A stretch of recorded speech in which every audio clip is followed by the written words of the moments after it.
Good evening masters. Welcome to Jai home meditation. ನಾನು ಶಾಂತಲಾ, ಮೈಸೂರಿನಿಂದ. ಮೊಟ್ಟ ಮೊದಲಿಗೆ ನಮ್ಮೆಲ್ಲರ ಗುರುಗಳಾದ ಬ್ರಹ್ಮಶ್ರೀ ಪಿತಾಮಹ ಡಾಕ್ಟರ್ ಸುಭಾಷ್ ಪತ್ರಿಜಿ ಅವರಿಗೆ ವಂದಿಸುತ್ತಾ, ನಾವು ಈ ದಿನ ಬುಧವಾರ, ಸೊ ವೆಡ್ನೆಸ್ಡೇ ವಿಸ್ಡಮ್ ಅನ್ನ ಪ್ರತಿ ವಾರನು ಒಬ್ಬ ಸೀನಿಯರ್ ಪಿರಮಿಡ್ ಮಾಸ್ಟರ್ ಇಂದ ಜ್ಞಾನವನ್ನ ಪಡಿತಾ ಬರ್ತಾ ಇದೀವಿ. ಸೊ ಹಾಗೆ ಇವತ್ತು ವೆಡ್ನೆಸ್ಡೇ ವಿಸ್ಡಮ್ ಅಲ್ಲಿ ನಮ್ಮ ಜೊತೆ ಮೈಸೂರಿನ ಸೀನಿಯರ್ ಪಿರಮಿಡ್ ಮಾಸ್ಟರ್ ಆದಂತಹ ಮನೋರಮ ಅವರು ಇದ್ದಾರೆ. ಅವರು ಇವತ್ತು ನಮಗೆ ಯಾವ ಮನಸ್ಥಿತಿ ಯಾವ ಕಾಯಿಲೆಗೆ ಕಾರಣ ಅನ್ನುವ ಒಂದು ಟಾಪಿಕ್ ಬಗ್ಗೆ ನಮಗೆ ತಿಳಿಸ್ಕೊಡ್ತಾ ಇದ್ದಾರೆ. ಸೊ ಮೇಡಮ್ ನ ವೆಲ್ಕಮ್ ಮಾಡೋಣ. Welcome madam, welcome to Jai home meditation. Thank you. You can start madam, over to you. ಎಲ್ರಿಗೂ ನಮಸ್ಕಾರ. ಇವತ್ತಿನ ವಿಷಯ ಯಾವ ರೀತಿಯ ಮನಸ್ಥಿತಿಗಳಿಗೆ, ಯಾವ ಮನೋಪ್ರವೃತ್ತಿಗೆ ಅಂದ್ರೆ ಆಟಿಟ್ಯೂಡ್ಸ್ಗೆ ಯಾವ ರೀತಿಯ ಕಾಯಿಲೆಗಳು ಬರಬಹುದು ಅನ್ನೋದನ್ನ ಸುಮಾರು ಜನ ರಿಸರ್ಚ್ ಮಾಡಿದ್ದಾರೆ. ಯಾಕೆಂದ್ರೆ ಆಟಿಟ್ಯೂಡ್ಸ್, ಇಮೋಷನ್ಸ್ ಅಂಡ್ ಡಿಸೀಸಸ್ ಅನ್ನೋದ್ರ ಬಗ್ಗೆ ಬಹಳಷ್ಟು ರಿಸರ್ಚ್ ಆಗಿದೆ. ಅದರಲ್ಲಿ ಒಂದು 4 ರಿಸರ್ಚ್ ಬಗ್ಗೆ ನಾನು ತಗೊಂಡಿದ್ದೀನಿ ಅದನ್ನ. ಹಾಗಾಗಿ ಈ ಸಂಬಂಧ ಹಲವಾರು ಸಂಶೋಧನೆಗಳು ನಡೀತಿದೆ, ಇನ್ನೂ ನಡೀತಾನೂ ಇದೆ. ಒಂದು ಸಂಶೋಧನೆ ಪ್ರಕಾರ ಸಾಮಾನ್ಯವಾಗಿ ಭಾವನೆಗಳು 7 ಅಂತ ತಗೋತಾರೆ ಜನರಲ್ ಆಗಿ. ಈ ಭಾವನೆಗಳಿಂದ ಪ್ರಭಾವಿತಗೊಳ್ಳುವಂತಹ ಅಂಗಾಂಗಗಳು 6 ಅಂತ ಹೇಳ್ತಾರೆ. ಯಾವ್ಯಾವ ಭಾವನೆಗಳು ಯಾವ್ಯಾವ ಅಂಗಾಂಗಗಳ ಮೇಲೆ ಪರಿಣಾಮ ಬೀರುತ್ತೆ ಅನ್ನೋದು ನಾವು ಅರ್ಥ ಮಾಡ್ಕೊಂಡ್ರೆ, ನಮ್ಗೇನ್ ತೊಂದರೆ ಆಗಿದ್ರೆ ಯಾವ ಅಂಗಾಂಗದಿಂದ ತೊಂದರೆ ಆಗಿದೆ ಅಥವಾ ನನ್ನ ಯಾವ ಆಟಿಟ್ಯೂಡ್ಸ್ ಇಂದ ಈ ಅಂಗಾಂಗಕ್ಕೆ ತೊಂದರೆ ಆಗಿದೆ ಅನ್ನೋದನ್ನ ಸ್ವಲ್ಪ ಲೆಕ್ಕ ಹಾಕ್ಬೋದು. ಅವ್ರೇನ್ ಮಾಡಿದ್ದಾರೆ, liver, heart, spleen, lungs, kidneys, gall bladder ಅಂತ 6 ಅಂಗಗಳನ್ನು ತಗೊಂಡಿದ್ದಾರೆ. ಇಮೋಷನ್ಸ್ಗೆ anger, happiness, thoughtfulness, sadness, fear, surprise, anxiety ಅಂತ 7 ಇಮೋಷನ್ಸ್ ಅನ್ನ ತಗೊಂಡಿದ್ದಾರೆ. ಕೋಪ ನಾವು ಮಾಡ್ಕೊಂಡಾಗ ಲಿವರ್ ಮೇಲೆ ಅಂದ್ರೆ ಯಕೃತ್ ಅಂತ ಏನ್ ಹೇಳ್ತೀವೋ ಅದ್ರ ಮೇಲೆ ಪ್ರಭಾವ ಬೀರುತ್ತೆ. ಸಂತೋಷ ಪಟ್ಟಾಗ ಹೃದಯದ ಮೇಲೆ, ವಿಚಾರ ಮಗ್ನರಾಗಿದ್ದಾಗ ಹೃದಯ ಮತ್ತು ಸ್ಪ್ಲೀನ್ ಮೇಲೆ, ದುಃಖ ಆದಾಗ ಹೃದಯ ಮತ್ತು ಪುಪ್ಪಸ ಅಂದ್ರೆ ಲಂಗ್ಸ್ ಮೇಲೆ, ಭಯಗೊಂಡಾಗ ಹೃದಯ, ಕಿಡ್ನಿ, ಲಿವರ್, ಗಾಲ್ ಬ್ಲಾಡರ್ ಮೇಲೆ, ಆಶ್ಚರ್ಯ ಪಟ್ಟಾಗ ಹೃದಯ ಮತ್ತು ಗಾಲ್ ಬ್ಲಾಡರ್ ಮೇಲೆ, ಆತಂಕಗೊಂಡಾಗ ಹೃದಯ ಮತ್ತು ಪುಪ್ಪಸ ಅಂದ್ರೆ ಲಂಗ್ಸ್ ಮೇಲೆ ಪ್ರಭಾವ ಬೀರುತ್ತೆ ಅನ್ನೋದನ್ನ ಕಂಡುಹುಡುಕಿದ್ದಾರೆ. ಆಯಾ ಭಾವೋದ್ರೇಕಗಳ ಪ್ರಕಾರ ಆಯಾ ಅಂಗಾಂಗಗಳ ಕಾರ್ಯಚಟುವಟಿಕೆಗಳಲ್ಲಿ ವ್ಯತ್ಯಾಸ ಉಂಟಾಗಿ ಆರೋಗ್ಯದಲ್ಲಿ ವ್ಯತ್ಯಾಸ ಆಗತ್ತೆ ಅನ್ನೋದು ಸಾಬೀತಾಗಿದೆ. ನಮ್ಮ ದೇಹದಲ್ಲಿ ಎಲ್ಲಾ ಅಂಗಾಂಗಗಳು ಕೂಡ ಮುಖ್ಯನೇ ಹೌದು. ಇದಕ್ಕಿಂತ ಇದು ಮುಖ್ಯ, ಅದಕ್ಕಿಂತ ಇನ್ನೊಂದು ಅಂಗ ಮುಖ್ಯ ಅಂತ ಹೇಳಕ್ಕಾಗಲ್ಲ. ಪ್ರತಿಯೊಂದು ಅಂಗಾನು ನಮಗ್ ಮುಖ್ಯನೇ. ಆದ್ರೆ ಅವರ ಒಂದು ರಿಸರ್ಚ್ ಮಾಡಿ ಒಂದು ಚಾರ್ಟ್ ಏನ್ ಮಾಡಿದಾರೋ ಅದರ ಪ್ರಕಾರ ಈ 7 ಮುಖ್ಯ ಭಾವನೆಗಳ ಅಂದ್ರೆ ಭಾವೋದ್ರೇಕಗಳ ಪ್ರಭಾವ ಹೃದಯದ ಮೇಲೆ ಬೀಳುತ್ತೆ, ಹೃದಯದ ತೊಂದರೆಗಳಿಗೆ ಕಾರಣ ಆಗತ್ತೆ ಅನ್ನೋದನ್ನು, ಕೋಪ ಮಾಡ್ಕೊಂಡಾಗ ಲಿವರ್ನಲ್ಲಿ ಉತ್ಪತ್ತಿ ಆಗುವಂತಹ ಜೈವಿಕ ರಾಸಾಯನಿಕಗಳಲ್ಲಿ ವ್ಯತ್ಯಾಸ ಉಂಟಾಗಿ ದೇಹಕ್ಕೆ ಬರುವಂತಹ ಹೆಚ್ಚಿನ ಕಾಯಿಲೆಗಳಿಗೆ ಲಿವರೇ ಕಾರಣ ಮತ್ತು ಲಿವರ್ನ ಕಾರ್ಯಕ್ಷಮತೆಯಲ್ಲಿ ಉಂಟಾಗುವಂತ ವ್ಯತ್ಯಾಸಗಳೇ ಕಾರಣ ಅನ್ನೋದು ಸಾಬೀತಾಗಿದೆ. ದೇಹದ ಎಲ್ಲಾ ಅಂಗಾಂಗಗಳು ಎಲ್ಲಾ ವ್ಯವಸ್ಥೆಗಳು ಕೂಡ ಹೊಂದಾಣಿಕೆಯಲ್ಲಿ ಕಾರ್ಯನಿರ್ವಹಿಸಬೇಕಾಗಿರೋದ್ರಿಂದ ಅಲ್ಪ ಸ್ವಲ್ಪ ವ್ಯತ್ಯಾಸ ಆದ್ರೂ ಕೂಡ ಬಯೋಕೆಮಿಕಲ್ಸ್ ಅಂದ್ರೆ ಜೈವಿಕ ರಾಸಾಯನಿಕ ಉತ್ಪತ್ತಿಯಲ್ಲಿ ಹಾಗೂ ಚೋದಕಗಳು ಅಂದ್ರೆ ಹಾರ್ಮೋನ್ಸ್ ಅಲ್ಲಿ ವ್ಯತ್ಯಾಸ ಆಗೋದ್ರಿಂದ, ಏರಿಳಿತಗಳಾಗೋದ್ರಿಂದಾನು ದೈಹಿಕ ಹಾಗೂ ಮಾನಸಿಕ ಆರೋಗ್ಯದಲ್ಲಿ ಏರ್ಪೇರಾಗೋದಂತೂ ಖಂಡಿತ. ಮತ್ತೊಂದು ಸಂಶೋಧನೆ ತಿಳಿಸುತ್ತೆ, ನಾವು ನಮ್ಮ ಭಾವೋದ್ರೇಕಗಳು ನಮ್ಮಲ್ಲಿ ಅನಾರೋಗ್ಯವನ್ನ ಹೇಗೆ ಉಂಟು ಮಾಡುತ್ತೆ ಅಂತ ಹೇಳಿದ್ದಾರೆ. ಯಾವುದೋ ಒಂದು ಘಟನೆಯಿಂದಾನೋ ನಿರಾಸೆಯಿಂದಾನೋ ಉಂಟಾದಂತ ದುಃಖ ಅತಿಯಾದ ಅಳುವಿನಲ್ಲೋ ಅಥವಾ ಅಳುವೇ ಬರದೇನೆ ಅತಿಯಾದ ತಲೆನೋವಿನಿಂದಾನೋ ಹಸಿವೇನೋ ಕೂಡ ಇಲ್ದಂತಾಗ್ಬಹುದು, ನಿಶಕ್ತಿ ಉಂಟಾಗ್ಬಹುದು ಅಂತ. ಏನಾದಾಗ ಯಾವ ಭಾವನೆಗಳಲ್ಲಿ ವ್ಯತ್ಯಾಸ ಆದಾಗ ಏನಾಗತ್ತೆ ಅನ್ನೋದನ್ನ ಹೇಳಿರೋದೇನು ಅಂದ್ರೆ, ಕೋಪ ಬಂದಾಗ ಅಡ್ರನಾಲಿನ್ ಅನ್ನುವಂತ ಒಂದು ಹಾರ್ಮೋನ್ ಉತ್ಪತ್ತಿಯಾಗಿ ಬಂದಿರೋ ಕೋಪವನ್ನ ವ್ಯಕ್ತಪಡಿಸ್ತೇನೆ ಅದುಮಿಟ್ಕೊಂಡಾಗ ಮಾಂಸಖಂಡಗಳ ಮೇಲೆ ಅತಿಯಾದ ಒತ್ತಡ ಉಂಟಾಗಿ ಬಿಗಿತ ಉಂಟಾಗಿ ನೋವುಗಳು ಉಂಟಾಗಬಹುದು. ದೇಹದಲ್ಲಿ ಚರ್ಮಗಳ ಮೇಲೆ ಗಂಟುಗಳು ಉಂಟಾಗಬಹುದು. ಅದುಮಿಟ್ಟು ಕೋಪ ಅಂತಿಮವಾಗಿ ಮಾನಸಿಕ ಒತ್ತಡವಾಗಿನೋ, ರಕ್ತದ ಒತ್ತಡ ಆಗಿನೋ, ಪ್ರಕೋಪದಲ್ಲಿ ಸೇಡ್ ತೀರಿಸಿಕೊಳ್ಳುವಂತೆನೋ ಅಥವಾ ಸಿನಿಕಲ್ ಆಗಬಹುದು ಅಂತ ಹೇಳಿದ್ದಾರೆ. ಏನು ಸಿನಿಕಲ್ ಅಂದ್ರೆ ಎಲ್ಲವನ್ನೂ ಎಲ್ಲರನ್ನೂ ಅಲ್ಲಗಳೆಯುವಂತಹ, ನಿಂದಿಸುವಂತಹ, ಎಲ್ಲಕ್ಕೂ ಟೀಕೆ ಮಾಡುವಂತಹ, ಎಲ್ರೂ ಕಪಟ, ಯಾರು ನಂಬಕ್ಕ ಅರ್ಹರೇ ಅಲ್ಲ ಅನ್ನೋ ಒಂದು ಭಾವನೆ ಇರೋರಿಗೆ ಸಿನಿಕಲ್ ಅಂತ ಹೇಳ್ತಾರೆ. ತಾವು ಅಪೂರ್ಣ ಅಂತ ಗೊತ್ತಿದ್ರೂನು ತಮ್ಮನ್ ಬಿಟ್ರೆ ಯಾರೂ ಸರಿ ಇಲ್ಲ ಅನ್ನೋ ಹಾಗೆ ಎಲ್ರೂ ಮೋಸಗಾರರು ಅನ್ನೋಂತ ಟೀಕಾ ಪುರುಷ ಆಗ್ತಾರೆ ಅಂತ ಹೇಳ್ತಾರೆ. ಎಲ್ಲದರಲ್ಲೂ ತಪ್ಪು ಕಂಡು ಹುಡುಕ್ತಾ ಇರೋದ್ರಿಂದ ಈ ಒಂದು ಇಮೋಷನ್ಸ್ ಇಂದ ಲಿವರ್ ಅಲ್ಲಿ ವ್ಯತ್ಯಾಸ ಆಗುತ್ತೆ, ಬಯೋಕೆಮಿಕಲ್ಸ್ ಉತ್ಪತ್ತಿನಲ್ಲಿ ವ್ಯತ್ಯಾಸ ಆಗುತ್ತೆ ಅಂತ ಹೇಳ್ತಾರೆ. ಇನ್ನೊಂದೇನ್ ಹೇಳ್ತಾರೆ, ತಪ್ಪೇನಾದ್ರೂ ಮಾಡ್ಬಿಟ್ಟು ಅಪರಾಧ ಪ್ರಜ್ಞೆ ಕಾಡ್ತಾ ಇದ್ದಾಗ ಗೌಪ್ಯತೆನ ಕಾಪಾಡ್ಕೊಳ್ಳೋಕೋಸ್ಕರ ಸುಳ್ಳುಗಳನ್ನ ಹೆಣಗ್ತಾ ಇರುವಾಗ ದೈಹಿಕವಾಗಿ ಏನೂ ಮಾಡಕ್ಕಾಗದೆ ಇರೋಂತೆ ಆಗ್ತಾರೆ, ವೀಕ್ ಆಗ್ತಾರೆ, ಪಿತ್ತೋದ್ರೇಕ ಆಗ್ಬಿಟ್ಟು ಓಕರಿಕೆ ಉಂಟಾಗತ್ತೆ, ಗಾಲ್ ಸ್ಟೋನ್ಗಳಾಗ್ತಾ ಹೋಗುತ್ತೆ, ಚರ್ಮದ ಕಾಯಿಲೆಗಳು ಉಂಟಾಗತ್ತೆ, ಹಾಗೂ ಆಹಾರ ಅರಗಣೆಯಲ್ಲಿ ವ್ಯತ್ಯಾಸ ಉಂಟಾಗತ್ತೆ, ಎದೆ ಉರಿ ಆಗಿಂದಾಗೆ ಆಗ್ತಾ ಇರುತ್ತೆ, ಅಂದ್ರೆ ಅಸಿಡಿಟಿ ಅಂತ ಹೇಳ್ತಾರಲ್ಲ ಆ ತರ ಆಗತ್ತೆ ಅಂತ. ಸೊ ಹಾಗಾಗಿ ಒಬ್ರು ಹೇಳಿರುವಂತದ್ದನ್ನ ಹೇಳಿದೀನಿ. ಈಗ ಯಾವ ರೀತಿಯ ಮನೋಭಾವನೆಗಳಿದ್ರೆ, ಯಾವ ರೀತಿಯ ಮನಸ್ಥಿತಿಗಳಿದ್ರೆ, ಯಾವ ರೀತಿಯ ಮನೆಯ ವಾತಾವರಣ ಇದ್ರೆ, ಮನೆ ಅಂತಾನೆ ಹೇಳಕ್ಕಾಗಲ್ಲ, ಆಫೀಸಿನ ವಾತಾವರಣದಲ್ಲೂ ಕೂಡ ನಮ್ಮ ಒಂದು ಆಟಿಟ್ಯೂಡ್ಸ್, ಮನಸ್ಥಿತಿ ಅದು ಕೂಡ ನಮ್ಮ ಜೀವನದಲ್ಲಿ ಅದು it place A part in that. ಹಾಗಾಗಿ ಯಾವ ರೀತಿ ವಾತಾವರಣಗಳಿದ್ರೆ ಯಾವ್ಯಾವ ಕಾಯಿಲೆ ಬರುತ್ತೆ ಅನ್ನೋದನ್ನ ಸ್ವಿಟ್ಜರ್ಲೆಂಡ್ ದೇಶದ ಬೋಡೋ ಮತ್ತೆ ಶಲೀಲಾ ಶರ್ಮೋನ್ ಅನ್ನೋರು ಕಂಡು ಹುಡುಕಿದ್ದಾರೆ. ಅವರು ಸುಮಾರು ರಿಸರ್ಚ್ ಮಾಡಿದ್ದಾರೆ. ಅವ್ರು ಆಕ್ಚುಲಿ ಸ್ವಿಟ್ಜರ್ಲೆಂಡ್ ದೇಶದವ್ರು. ಅವ್ರು ಈ ಭಾರತಕ್ಕೆ ಹಿಮಾಲಯ ರೇಂಜ್ ನೋಡಕ್ಕೆ ಅಂತ ಅವ್ರು ಬಂದವರು. ಅಲ್ಲಿ ಒಬ್ಬ ಧ್ಯಾನ ಮಾಡ್ತಾ ಕೂತಿದ್ದ ನೋಡ್ಬಿಟ್ಟು ಆ ಇಂಡಿಯನ್ ಗೈಡನ್ ಕೇಳ್ತಾರೆ, ಏನ್ ಮಾಡ್ತಾ ಇದಾರೆ ಅವರು ಅಂತ. ಮೆಡಿಟೇಷನ್ ಅಂತಾರೆ, ಅವ್ರಿಗೇನು ಗೊತ್ತಾಗಲ್ಲ, ಹೊರಟೋಗ್ತಾರೆ. 4 ಗಂಟೆಗಳ ಕಾಲ ಅಲ್ಲಿ ಎಲ್ಲ ಸುತ್ತಾಡ್ಕೊಂಡು ವಾಪಸ್ ಬಂದ್ರೆ ಇನ್ನೂ ಆ ವ್ಯಕ್ತಿ ಇನ್ನೂ ಧ್ಯಾನಕ್ಕೆ ಕಣ್ಮುಚ್ಕೊಂಡು ಕೂತಿದ್ ನೋಡ್ಬಿಟ್ಟು, what is this fellow still doing ಅಂದ್ರೆ ಅವ್ರು ಸ್ಟಿಲ್ ಮೆಡಿಟೇಟಿಂಗ್ ಅಂತಾರೆ. ಆಗ್ಲೇ 4 ಗಂಟೆಯಿಂದ ಧ್ಯಾನ ಮಾಡ್ತಾ ಇದಾರಲ್ಲ, ಏನ್ ಮಾಡ್ತಾ ಇದಾರೆ, ಅದೇನು ಧ್ಯಾನ ಅಂದ್ರೆ ಏನು ಅಂತ ತಿಳ್ಕೋಬೇಕು ಅಂತ ಅವ್ರು ಕಣ್ಬಿಡೋರ್ಗು ಇನ್ನೂ 2 ಗಂಟೆ ಕಾಲ ಕಾಯ್ಕೊಂಡು ಅವ್ರನ್ನ ಕೇಳ್ತಾರೆ, ಏನ್ ಮಾಡ್ತಾ ಇದ್ದೀರಾ ಅಂದ್ರೆ ಧ್ಯಾನ ಏನು ಅಂದ್ರೆ ಕಣ್ಮುಚ್ಚಿ ಅಂತಾರೆ. ಏನು ಹೇಳೋದಿಲ್ಲ ಅವ್ರಿಗೆ.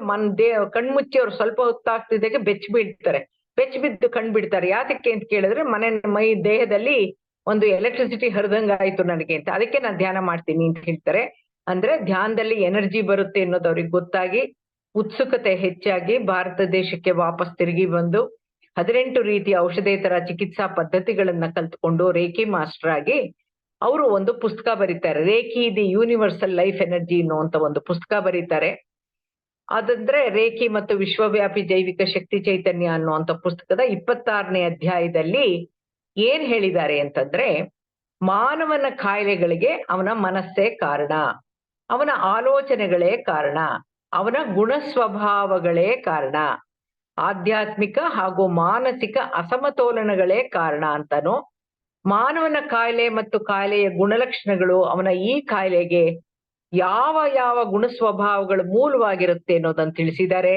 ಹಾಗೂ ಅವನ ವಾತಾವರಣ ಮತ್ತು ಅವನ ಸುತ್ತಮುತ್ತ ಇರೋರ್ ನಡವಳಿಕೆ ಯಾವ ರೀತಿಯಲ್ಲಿ ಆ ವ್ಯಕ್ತಿಗೆ ಅನಾರೋಗ್ಯದ ಸಮಸ್ಯೆಗಳನ್ನು ಉಂಟು ಮಾಡುತ್ತೆ ಅನ್ನೋದನ್ನ ಸುದೀರ್ಘ ಸಂಶೋಧನೆಯಿಂದ ತಿಳಿದು 200 ಕಾಯಿಲೆಗಳಿಗೆ ಕಾರಣವನ್ನ ವಿವರಿಸಿದ್ದಾರೆ. ವ್ಯಕ್ತಿಯ ಚಿಂತನೆಗಳೇ ಅವನ ದೇಹದ ಮೂಲಕ ಅಭಿವ್ಯಕ್ತಗೊಳ್ಳುತ್ತೆ ಅಂತ ಹೇಳಿದ್ದಾರೆ. ರೋಗಿಗಳು ಈಗ ಇಲ್ಲಿ ಬಹಳ ಮುಖ್ಯವಾದೊಂದು ಸಾಲು ಹೇಳಿದ್ದಾರೆ. ಯಾವಾಗ ರೋಗಿಗಳು ಅವರ ನಡೆ, ನುಡಿ, ಭಾವನೆ, ನಡವಳಿಕೆ, ಮನೋವೃತ್ತಿಗಳನ್ನ ವಿಶ್ಲೇಷಿಸಿ, ಯಾರೋ ಬೇರೆಯವ್ರು ವಿಶ್ಲೇಷಿಸೋದಲ್ಲ, ಅವರೇ ವಿಶ್ಲೇಷಿಸ್ಕೊಂಡು ಅವರವರ ಸಮಸ್ಯೆಗಳನ್ನ ಅವರೇ ಗುರುತಿಸ್ಕೊಳ್ತಾರೋ ಆಗ ಅದೇ ಸ್ವಯಂ ಚಿಕಿತ್ಸೆಯಾಗಿ ಪರಿಣಮಿಸಿ ಕಾಯಿಲೆಯಿಂದ ಮುಕ್ತರಾಗ್ತಾರೆ ಅಂತ ಬೋಡೋ ಮತ್ತೆ ಶಲೀಲಾ ಶರ್ಮೋನ್ ಅನ್ನೋರು ಸ್ವಿಟ್ಜರ್ಲೆಂಡ್ ದೇಶದವರು ಹೇಳಿದ್ದಾರೆ. ಅದರಲ್ಲಿರುವಂತಹ 200 ಕಾಯಿಲೆಗಳ ಕಾರಣಗಳಲ್ಲಿ ಕೇವಲ 25 ಕಾಯಿಲೆಗಳಿಗೆ ಮಾತ್ರ ನಾನು ಇಲ್ಲಿ ತಗೊಂಡಿದ್ದೀನಿ. ಮೊದಲನೇದಾಗಿ ಎಪಿಲೆಪ್ಸಿ ಅಂತಂದ್ರೆ ಮೂರ್ಛೆ ರೋಗ, ಬೀಳೋ ರೋಗ ಅಂತಾನು ಹೇಳ್ತಾರೆ, ಮೂರ್ಛೆ ರೋಗ ಅಂತ ಹೇಳ್ತಾರೆ. ಈ ಮೂರ್ಛೆ ರೋಗ ಯಾರಿಗ್ ಬರುತ್ತಂತೆ ಅಂದ್ರೆ, ಯಾರು ಬಂದಿದ್ದನ್ನ ಬಂದಂಗೆನೆ ಒಪ್ಕೊಳ್ಳದೇನೆ, ಯಾರಲ್ಲಿ ಹಗೆತನ ಇರುತ್ತೋ, ಯಾರಿಗೆ ವಿರೋಧವನ್ನ ವ್ಯಕ್ತಪಡಿಸಕ್ಕೆ ಬಿಡೋದಿಲ್ವೋ, ಯಾರ ಮೇಲೆ ಸ್ವತಂತ್ರವನ್ನೇ ನೀಡದೆ ದಬ್ಬಾಳಿಕೆ ನಡೆಸಲಾಗ್ತಿರುತ್ತೋ, ಯಾರಿಗೆ ಒತ್ತಡ ಸಹಿಸಕ್ ಆಗ್ತಾ ಇರೋದಿಲ್ವೋ ಅಂತವ್ರು ಪ್ರಜ್ಞೆ ತಪ್ಪಿ ಬೀಳೋ ಜೊತೆಗೆ ಮರೆಯಕ್ಕೆ ಪ್ರಯತ್ನ ಪಡ್ತಾರೆ.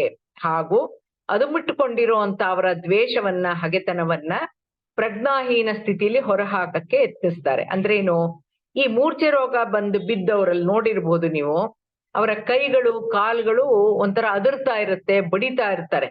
ಆವಾಗ ಅವ್ರಿಗೆ ಕೈಗೆ ಬೀಗದ ಕೈ ಗೊಂಚಲೋ ಕಬ್ಬಿಣದ್ದೇನಾರೋ ಒಂದು ವಸ್ತುನ ಕೊಟ್ಟಾಗ ಅದು ಸ್ವಲ್ಪ ಹೊತ್ತಿಗೆ ಸಮಾಧಾನಕ್ಕೆ ಬರುತ್ತೆ. ಅಷ್ಟೊತ್ತಿಗೆ ಅವ್ರಿಗೆ ಬಾಯಿಂದೆಲ್ಲ ನೊರೆ ಬಂದಾಗಿರುತ್ತೆ. ಸ್ವಲ್ಪ ಸಮಾಧಾನ ಆದ್ಮೇಲೆ ಅವ್ರಿಗೆ ಎಚ್ಚರ ಆಗತ್ತೆ ಪ್ರಜ್ಞೆ ತಪ್ಪಿರೋದು. ಆದ್ರೆ ಅದಾದ್ಮೇಲೆ ಅವ್ರು ಬಹಳ ಆಯಾಸದಿಂದ ಇರ್ತಾರೆ.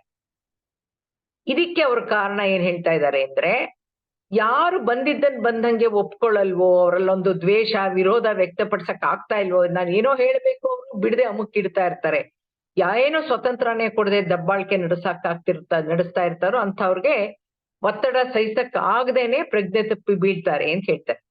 ಇದೇ ಎಪಿಲೆಪ್ಸಿ ರೋಗಕ್ಕೆ ಕಾರಣವನ್ನ ಎಡ್ಗರ್ ಕೇಸಿ ಏನಂತ ಹೇಳಿದಾನೆ ಅಂದ್ರೆ, ಹಿಂದಿನ ಯಾವುದೋ ಒಂದು ಜನ್ಮದಲ್ಲಿ ಕಬ್ಬಿಣ ಕದ್ದಿದ್ರೆ ಈ ಜನ್ಮದಲ್ಲಿ ಪ್ರಜ್ಞೆ ತಪ್ಪಿ ಬೀಳ್ತಾರೆ ಅಂತನೋ, ಕಬ್ಬಿಣ ಕದ್ದಿರೋದನ್ನ ಜ್ಞಾಪಸಕ್ಕೋಸ್ಕರನೇ ಕೈಗೆ ಕಬ್ಬಿಣದ ವಸ್ತುಗಳನ್ನು ಕೊಡೋದು ಅಂತಾನೂ ಹೇಳಿದಾನೆ. ಅದಕ್ಕೆ ಪರಿಹಾರ ಕೂಡ ಸೂಚಿಸಿದಾನೆ. ಏನಂತಂದ್ರೆ, ಈ ಬೀಳೋ ರೋಗ, ಮೂರ್ಛೆ ರೋಗ ಬರ್ತಾ ಇರುವಂತವ್ರು ಈ ಜನ್ಮದಲ್ಲಿ ಸಫರ್ ಮಾಡ್ತಾ ಇರೋರು ಶಾಲೆಗೋ, ಪಾರ್ಕ್ಗೋ, ದೇವಸ್ಥಾನಕ್ಕೋ ಕಬ್ಬಿಣದ ಒಂದು ಕ್ಯಾಶ್ ಬಾಕ್ಸೋ, ಬೀರೂನೋ ಅಥವಾ ಪಾರ್ಕ್ ಅಲ್ಲಿ ಒಂದು ಆಟಿಕೆ ಸಾಮಾನೋ ಅದನ್ನೇನಾದ್ರೂ ಅವನ ಕೈಯಿಂದಾನೇ ದಾನ ಮಾಡಿಸಿ ಕೊಟ್ಟಿದ್ದೆ ಆದ್ರೆ ಮೂರ್ಛೆ ರೋಗ ಹೋಗುತ್ತೆ ಅಂತ ಹೇಳಿದಾನೆ. ಅದು ನಿಜಾನೂ ಆಗಿದೆ. ನಾವೊಬ್ರು ಸಜೆಸ್ಟ್ ಮಾಡಿ ಅದು ವರ್ಕ್ ಆಗಿದೆ. ಇದು ಎರಡನೇದು ಕಾಯಿಲೆ ಟ್ಯೂಮರ್ ಅಥವಾ ಗೆಡ್ಡೆಗಳು. ಈ ಫೈಬ್ರಾಯ್ಡ್ ಬರುತ್ತೆ ಅಂತ ಹೇಳ್ತಾರಲ್ಲ, ಗೆಡ್ಡೆಗಳು ಬರೋದು, ಟ್ಯೂಮರ್ಸ್ ಅಂತ ಏನ್ ಹೇಳ್ತಾರೋ ಅದನ್ನೆಲ್ಲ ಯಾರಿಗ್ ಬರುತ್ತಂತೆ ಅಂದ್ರೆ, ಯಾರು ಬದಲಾವಣೆಗಳನ್ನ ಒಪ್ಕೊಳ್ಳದೇನೇನೆ ಹಠ ಮಾಡುವಂತಹ, ವಾದ ಮಾಡುವಂತವ್ರಿಗೆ, ಹಳೆಯ ರೀತಿ ನೀತಿಗಳಿಗೆ ಅಂಟುಕೊಂಡಿರುವಂತವ್ರಿಗೆ, ನಾ ಹೇಳೋ ಹಂಗೆ ಆಗ್ಬೇಕು, ನಾನ್ ಹೇಳ್ದಂಗೆ ಮಾಡ್ಬೇಕು, ನಡಿಬೇಕು ಅಂತ ಹಠ ಮಾಡುವಂತವ್ರಿಗೆ ಮುಂದೆ ಗೆಡ್ಡೆಗಳು, ಟ್ಯೂಮರ್ಸು, ಫೈಬ್ರಾಯ್ಡ್ಸು ರೂಪುಗೊಳ್ಳುತ್ತಂತೆ. ಹಾಗಾಗಿ ಯಾರಿಗೆ ಈ ಒಂದು ಸ್ವಭಾವ ಇದೆಯೋ ಅದರಿಂದ ಅದಾಗದೇ ಇರಕ್ಕೆ ನಾವು ವಿ ಕ್ಯಾನ್ ಎಕ್ಸರ್ಸೈಸ್ ಕಾಷನ್ ಅಂತ ಅರ್ಥ ಮಾಡ್ಕೋಬಹುದು. ಅತಿಯಾದ ಆಸೆ ಆಕಾಂಕ್ಷೆಗಳನ್ನ ಇಟ್ಕೊಂಡಿರೋರ್ಗೆ, ಪರಿಪೂರ್ಣತೆನ ಸಾಧಿಸ್ಬೇಕು ಅಂತ ಅನ್ನೋರ್ಗೆ, ಒತ್ತಡದಲ್ಲಿರೋರ್ಗೆ ತಲೆನೋವು ಬರುತ್ತಂತೆ. ಹಂಗಾಗಿ ಅವ್ರು ಏನೋ ಅನ್ಕೊಂತಾರೆ, ಅದ್ ಸಾಧನೆ ಮಾಡ್ಬೇಕು, ಇದ್ ಮಾಡ್ಬೇಕು ಅಂತೆಲ್ಲ ಅನ್ಕೋತಾರೆ, ಅದು ಆಗ್ತಾ ಇರಲ್ಲ, ಆದ್ರೆ ಆಗ್ಲೇಬೇಕು ಅಂತ ಒಂದು ಮನಸ್ಸಿನಲ್ಲಿ ಬಂದ್ರೆ ಅದು ಟೆನ್ಷನ್ ಅಂತ ಏನ್ ಹೇಳ್ತೀವಿ, ಒತ್ತಡ ಅಂತ ಶುರುವಾಗಿ ತಲೆನೋವು ಬರುತ್ತಂತೆ. ಯಾರು ಕೋಪವನ್ನ ಅದುಮಿಟ್ಕೊಳ್ತಾರೋ ಪರಿಪೂರ್ಣರಾಗಕ್ಕೆ ತಮ್ಮ ಮೇಲೆ ತಾವೇ ಒತ್ತಡವನ್ನ ಹೇರ್ಕೊಂಡು ನಿದ್ದೆ ಮಾಡ್ದಿದ್ರು ಪರವಾಗಿಲ್ಲ ಮಾಡ್ತೀನಿ, ಊಟ ತಿಂದಿದ್ರು ಪರವಾಗಿಲ್ಲ ಮಾಡೇ ಮಾಡ್ತೀನಿ ಅಂತ ಪರಿಪೂರ್ಣರಾಗ್ಬೇಕು ಅಂತ ಯಾರೊಂದು ಆಂತರಿಕ ಘರ್ಷಣೆಗೊಳಗಾಗ್ತಾರೋ ಅವರು ಮೈಗ್ರೇನ್ ತಲೆನೋವಿಂದ ಬಳಲ್ತಾರೆ. ನಮ್ಮ ಸಂಸ್ಥೆಯಲ್ಲಿ ಮಾಡುವಂತ ಆನಾಪಾನಸತಿ ಧ್ಯಾನದಿಂದ ಮೈಗ್ರೇನ್ ತಲೆನೋವು 100% ವಾಸಿಯಾಗತ್ತೆ. ನನಗೆ ವಾಸಿಯಾಗಿದೆ. 25 ವರ್ಷದಿಂದ ಇದ್ದಂತ ಮೈಗ್ರೇನ್ ತಲೆನೋವು ಒಂದು 4-5 ತಿಂಗಳು ಧ್ಯಾನ ಮಾಡೋದ್ರೊಳಗಡೆ ಹೆಸರಿಲ್ದಂಗೆ ಹೊರಟೋಯ್ತು. ಯಾರಿಗೆ ತಮ್ಮ ನೋವನ್ನ, ದುಃಖವನ್ನ ಅಳುವಿನ ಮೂಲಕ ಹೊರಹಾಕಕ್ಕಾಗಿರಲ್ವೋ ಅಂತವರಿಗೆ ಕಣ್ಣಿನ ಒಳಗಡೆ ಉತ್ಪತ್ತಿಯಾಗುವಂತ ನೇತ್ರ ದ್ರವದಿಂದ ಆಂತರಿಕ ಒತ್ತಡ ಉಂಟಾಗಿ ಗ್ಲೂಕೋಮಾ ಬರುತ್ತಂತೆ. ಅಂದ್ರೆ ಒಳಗಡೆ ಕಣ್ಣು ಗುಡ್ಡೆ ಒಳಗಡೆ ನೀರು ಉತ್ಪತ್ತಿ ಆಗುತ್ತೆ, ಒಂದು ನೇತ್ರ ದ್ರವ, ಅದು ಆಚೆಗೆ ಹೋಗಕ್ಕೆ ಈ ಕಣ್ಣಿನ ಸಂತೂತಿಯಿಂದ ಆಚೆ ಬಂದ್ಬಿಡುತ್ತದು. ಯಾರಿಗೆ ಅದು ಬರದೇನೆ ಒತ್ತಡ ಆಗುತ್ತೋ ಅಂತವ್ರಿಗೆ ಗ್ಲೂಕೋಮಾ ಅಂತ ಹೇಳಿ ಒಂದು ಒಳಗಡೆ ಒತ್ತಡ ಆಗುತ್ತೆ. ಅವಾಗ ಕಣ್ಣಿನ ದೃಷ್ಟಿ ಹೋಗುವಂತ ಚಾನ್ಸಸ್ ಜಾಸ್ತಿ ಇರುತ್ತೆ. ವಿಸ್ತಾರವಾಗಿರುವಂತ ಪ್ರಪಂಚವನ್ನ ಕಾಣದೇ ಇರೋ ತರ ಗ್ಲೂಕೋಮಾ ಬಂದ್ರೆ ಅಂತಿಮವಾಗಿ ಆಗೋದು ದೃಷ್ಟಿಹೀನತೆ. ಹಾಗಾಗಿ ನಾವು ಯಾರಿಗೆ ತಲೆನೋವು ಬರ್ತಾ ಇದೆ, ಕಣ್ಣಿನ ಗುಡ್ಡೆ ನೋವು ಬರ್ತಾ ಇದೆ, ಕಣ್ಣಿನಲ್ಲಿ ನೀರು ಒತ್ತಡ ಆಗ್ತಾ ಇದೆ ಅಂತ ನಮ್ಗೆ ಅನ್ಸುತ್ತೋ ತಕ್ಷಣ ನಮ್ಮ ಒಂದು ಒಳಗಡೆ ಇರೋ ದುಃಖನ, ನೋವನ್ನ ಅಳುವಿನ ಮೂಲಕ ಹೊರ ಹಾಕಿರಲ್ವೋ ಅದನ್ನ ಅಳೋ ಮೂಲಕ ಕಣ್ಣಿನಿಂದ ನೀರು ಬರೋದಿಕ್ಕೆ ನಾವು ಅಭ್ಯಾಸ ಮಾಡ್ಕೊಂಡಿದ್ದೆ ಆದ್ರೆ ಗ್ಲೂಕೋಮಾ ಇಂದ ಹೊರಬರಬಹುದು. ತನ್ನ ಒಳಧ್ವನಿಯನ್ನ ಆಲ್ಸಕ್ಕಾಗ್ಲಿ ಪಾಲ್ಸಕ್ಕಾಗ್ಲಿ ಸಿದ್ರಲ್ಲಿ ಇಲ್ಲದೆ ಇರುವಂತವ್ರಿಗೆ, ಸಲಹೆಗಳನ್ನ ಮುಕ್ತ ಮನಸ್ಸಿನಿಂದ ಸ್ವೀಕರಿಸುವಂತಹ ಮನಸ್ಸು ಇಲ್ಲದೆ ಇರುವಂತವ್ರಿಗೆ, ಒಬ್ಬಂಟಿಯಾಗಿರ್ಬೇಕು ಅನ್ನೋ ಅಪೇಕ್ಷೆ ಇರುವಂತವ್ರಿಗೆ ಮುಂದೆ ಕಿವುಡು ಕಾಡುತ್ತೆ ಅಂತ ಹೇಳ್ತಾರೆ. ಎಡ್ಗರ್ ಕೇಸಿದು ಮೆನಿ ಮ್ಯಾನ್ಷನ್ಸ್ ಅನ್ನೋ ಪುಸ್ತಕದಲ್ಲಿ ಗಿನಾ ಸರ್ಮಿನಾರ ಬರೆದಿರುವಂತ ಪುಸ್ತಕದಲ್ಲಿ ಎಡ್ಗರ್ ಕೇಸಿ ಒಬ್ಬ ವ್ಯಕ್ತಿಗೆ ಹುಟ್ಟು ಕಿವುಡ್ ಆಗಿರುತ್ತೆ. ನನ್ಗೆ ಯಾಕೆ ಕಿವುಡ್ ಆಗಿದೆ ಅಂತ, ಎಲ್ಲಾ ಸರಿ ಇದೆ ಆದ್ರೆ ಕಿವಿ ಕೇಳಿಸಲ್ಲ ಅಂತ ಎಡ್ಗರ್ ಕೇಸಿ ಹತ್ರ ಹೋದಾಗ ಎಡ್ಗರ್ ಕೇಸಿ ಹೇಳ್ತಾನೆ, ಇಂಥ ಇಸ್ವಿನಲ್ಲಿ ಇಂಥ ಊರಲ್ಲಿ ನೀನೊಬ್ಬ ಶ್ರೀಮಂತನಾಗಿದ್ದೆ, ಹಳ್ಳಿನಲ್ಲಿ ಬರ ಬಂದಾಗ ಹಳ್ಳಿಯವ್ರೆಲ್ರು ಜನ ಬಂದು ನಿಮ್ ಮನೆ ಮುಂದೆ ನಿಂತ್ಕೊಂಡು ಈ ತರ ಬರ ಆಗಿದೆ, ಪ್ರಾಣಿಗಳಿಗೆ ನೀರಿಲ್ಲ, ಆಹಾರ ಇಲ್ಲ, ಹುಲ್ಲಿಲ್ಲ, ದಯವಿಟ್ಟು ಏನಾದ್ರು ಸಹಾಯ ಮಾಡಿ, ನಮ್ಗೆಲ್ಲ ಆಹಾರಕ್ಕೆ ತೊಂದರೆ ಆಗಿದೆ ಅಂತ ಹೇಳಿದಾಗ ಜನ ಎಲ್ಲ ಕೂಗ್ತಾ ಇದ್ದಾಗ ಮನೆ ಮುಂದೆ ನಿಂತು ಅವ್ನ್ ಕಿವಿಗೆ ಹತ್ತಿ ಇಟ್ಕೊಂಡು ರೂಮ್ ಒಳಗಡೆ ರೂಮ್ ಹೋಗಿ ಕುತ್ಕೊಂಡು ಮುಂದ್ಗಡೆ ಬಾಗಲ್ ಮುಚ್ಚಿ ರೂಮಿನ ಬಾಗಲ್ ಮುಚ್ಚಿ ಅವ್ನ್ ಪಾಡಗೋನ್ ಅವ್ನ್ ಸಂತೋಷವಾಗಿ ಮನೇಲಿ ಇರ್ತಾನೆ. ಸೊ ಯಾರ ಅವರು ನೊಂದಿರೋರು ಬಂದು ಕೂಗ್ತಾ ಇದ್ದಿದ್ದು ಕೇಳಿಸ್ಬಾರ್ದು ಅಂತ ಏನ್ ಮಾಡದ್ನೋ ಅವನಿಗೆ, ಅವ್ನ ಕಿವಿ ಕೇಳಿಸ್ತಿದ್ರು ಕೇಳಿಸ್ದಂಗ ಅವ್ನು ಮಾಡ್ಕೊಂಡಿದ್ದಕ್ಕೆ ಮುಂದಿನ ಜನ್ಮದಲ್ಲಿ ಅವನಿಗೆ ಕಿವುಡ್ ಹುಟ್ಟಿತು ಅಂತ ಎಡ್ಗರ್ ಕೇಸಿ ಹೇಳ್ತಾನೆ. ಹಾಗಾಗಿ ಯಾರ ಚಿಂತನೆಗಳು ಅಹಿತಕರವಾಗಿರುತ್ತೋ, ಅಪ್ರಿಯವಾಗಿರುತ್ತೋ ಮತ್ತು ಆಹ್ಲಾದಕರವಾಗಿರೋದಿಲ್ವೋ, ಅವರು ಮಾತಾಡುವಾಗ ಅವ್ರು ಹೊರಹಾಕುವಂತ ಉಸಿರು ದುರ್ವಾಸನೆಯಿಂದ ಕೂಡಿರುತ್ತೆ. ಅಂದ್ರೆ ಯಾರ್ ಬಾಯಿ ವಾಸನೆ ಇರುತ್ತೋ ನಿಜವಾಗ್ಲೂ ಅದು ತಡ್ಕೊಳಕ್ಕೆ ಆಗಲ್ಲ ಬಾಯಿ ವಾಸನೆನ, ಅಂಥವ್ರು ಚಿಂತನೆಗಳು ನಕಾರಾತ್ಮಕವಾಗಿರುತ್ತೆ, ಯಾವಾಗ್ಲೂ ನೆಗೆಟಿವ್ ಆಗಿ ಯೋಚನೆ ಮಾಡ್ತಿರ್ತಾರೆ, ಬೇರೆಯವ್ರ ಬಗ್ಗೆನೆ ಮಾತಾಡ್ತಿರ್ತಾರೆ. ಅಂಥವ್ರು ಇದ್ದಾಗ ಆ ಚಿಂತನೆಗಳನ್ನ ಅವ್ರು ಸಕಾರಾತ್ಮಕವಾಗಿ ಸರಿಪಡಿಸ್ಕೊಂಡಿದ್ದೆ ಆದ್ರೆ ಆ ಬಾಯಿ ವಾಸನೆ ಹೋಗುತ್ತಂತೆ. ಅತಿಯಾದ ಕೋಪ ಸ್ವಭಾವದವರಾಗಿದ್ದು ಆ ಕೋಪ ಮತ್ತು ರೋಷವನ್ನ ತೀರಿಸ್ಕೊಳ್ಳಕ್ಕಾಗದೇ ಇರುವಂತ ಅಸಹಾಯಕತೆ ಇದ್ದಲ್ಲಿ ಹಗಲಿನ ಹೊತ್ತಿನಲ್ಲಿ ಅಂಥವ್ರು ಯಾರಿಗೆ ಅವ್ರಿಗೆ ಇದಿರುತ್ತೆ ಹೆಲ್ಪ್ಲೆಸ್ ಆಗಿ ಫೀಲ್ ಮಾಡ್ತಿರ್ತಾರೋ ರಾತ್ರಿ ಹೊತ್ತು ಅವರು ಹಲ್ಲು ಕಡಿತಾ ಇರ್ತಾರಂತೆ. ಕಟಕಟ ಅಂತ ಹಲ್ಲು ಕೂಡ ಶಬ್ದ ಬರ್ತಾ ಇರತ್ತಂತೆ. ಅಂದ್ರೆ ಅವ್ರ ಕೋಪನ ಹಗಲ್ ಹೊತ್ತಲ್ಲಿ ಎಕ್ಸ್ಪ್ರೆಸ್ ಮಾಡಕ್ ಆಗದೆ ಇದ್ದವರು ಅದನ್ನ ಅದುಮಿಟ್ಕೊಂಡಿರುವಂತವ್ರು ರಾತ್ರಿ ಹೊತ್ತು ಮಲಕೊಂಡಾಗ ಹಲ್ಲು ಕಡಿಯೋದು, ಶಬ್ದ ಸಹಿತ ಸದ್ದು ಮಾಡುವಂತ ಹಲ್ಲು ಮಸಿಯೋದು ಅಂತಾರಲ್ಲ, ಅದನ್ನ ಮಾಡ್ತಾರಂತೆ. ಅಂದ್ರೆ ಅವ್ರನ್ನ ನೋಡಿದ ತಕ್ಷಣ ನಮಗ್ ಗೊತ್ತಾಗ್ಬೇಕು ಅವ್ನಿಗೇನೋ ಹೇಳ್ಬೇಕು ಅಂತಿದೆ, ಅವ್ನಿಗೆ ಕೋಪ ಇದೆ, ಕೋಪನ ತೋರ್ಸಕ್ ಆಗ್ತಾ ಇಲ್ಲ, ತೀರ್ಸ್ಕೊಳಕ್ ಆಗ್ತಿಲ್ಲ, ಏನೋ ಎಂತ ಮಾತು ಅಂದಿದ್ದಾನೆ ತಿರುಗಿಸಿ ಹೇಳ್ಬೇಕು, ಅದ್ ಹೇಳಕ್ ಆಗ್ತಾ ಇಲ್ಲ, is in a helpless state ಅಂತಂದ್ರೆ ಅವ್ರು ರಾತ್ರಿ ಆತರ ಮಾಡಿದ್ರೆ ಆಗ ಅವ್ರ ಜೊತೆಗೆ ಕೌನ್ಸಿಲಿಂಗ್ ತರ ಮಾಡಿ ಏನಾಗಿದೆ, ಅವ್ನು ಯಾತಕ್ಕೆ ಆ ತರ ಇದ್ ಮಾಡ್ತಿದ್ದಾನೆ ಅಂತ ಅವನ ಹತ್ರ ಒಂದು ಮಾತಾಡಿ ಮಾಡಿದ್ರೆ ಕಡಿಮೆ ಆಗುತ್ತೆ. ಯಾರು ತಮ್ಮ ಹತ್ರ ಇರೋದನ್ನ ಅಥವಾ ತಾವು ಇತರರಿಂದ ಬಯಸೋದನ್ನ ಬೇರೆಯವ್ರಿಗೆ ಕೊಡೋ ಸ್ವಭಾವ ಇರಲ್ವೋ, ಅದು ಪ್ರೀತಿನೇ ಇರ್ಬೋದು ಅಥವಾ ಸಹಾಯನೇ ಇರ್ಬೋದು, ಬೇರೆಯವರಿಂದ ಪಡೆದಷ್ಟು ಪ್ರೀತಿ ಮತ್ತು ಸಹಾಯವನ್ನ ಬೇರೆಯವ್ರಿಗೆ ಕೊಡದೇ ಇರುವಂತವ್ರು ಅಥವಾ ಈ ಬೇರೆಯವ್ರು ಕೊಟ್ಟಿರುವಂತಹ ಪ್ರೀತಿಯನ್ನ ತ್ಯಜಿಸಿರೋ ಅಂಥವ್ರು ಅಥವಾ ಕಡೆಗಣಿಸಿರುವಂತವ್ರು ಅಸ್ತಮಾ ಕಾಯಿಲೆಯಿಂದ ಬಳಲ್ತಾರಂತೆ. ಅವ್ರು ತಗೊಳ್ಳೋಂತ ಗಾಳಿಯನ್ನ ಹೊರಕ್ಕೆ ಬಿಡಕ್ಕಾಗಲ್ವಂತೆ ಅವ್ರಿಗೆ. ಏನನ್ನೂ ಯಾವ್ದನ್ನೂ ಕೊಡದೇನೆ ಯಾವಾಗ್ಲೂ ಪಡಿತಾನೇ ಇದ್ರೆ, ಪಡೆಯೋದನ್ನೇ ಎಕ್ಸ್ಪೆಕ್ಟ್ ಮಾಡ್ತಾ ಇದ್ರೆ ಪ್ರಕೃತಿ ಸಹಿಸೋದಿಲ್ಲ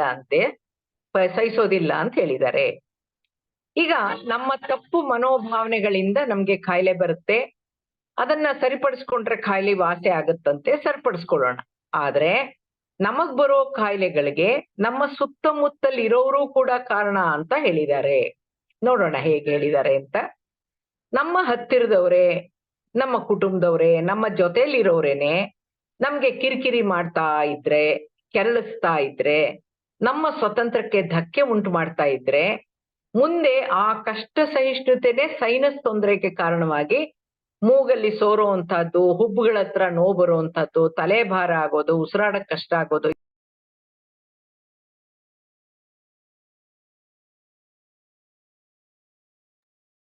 ಅನ್ಮ್ಯೂಟ್ ಮಾಡ್ಕೊಳ್ಳಿ ಮೇಡಮ್. ಮೇಡಮ್ ಮ್ಯೂಟ್ ಆಗಿದೆ. ಮನೋರಮ ಮೇಡಮ್ ಮ್ಯೂಟ್ ಆಗಿದೆ.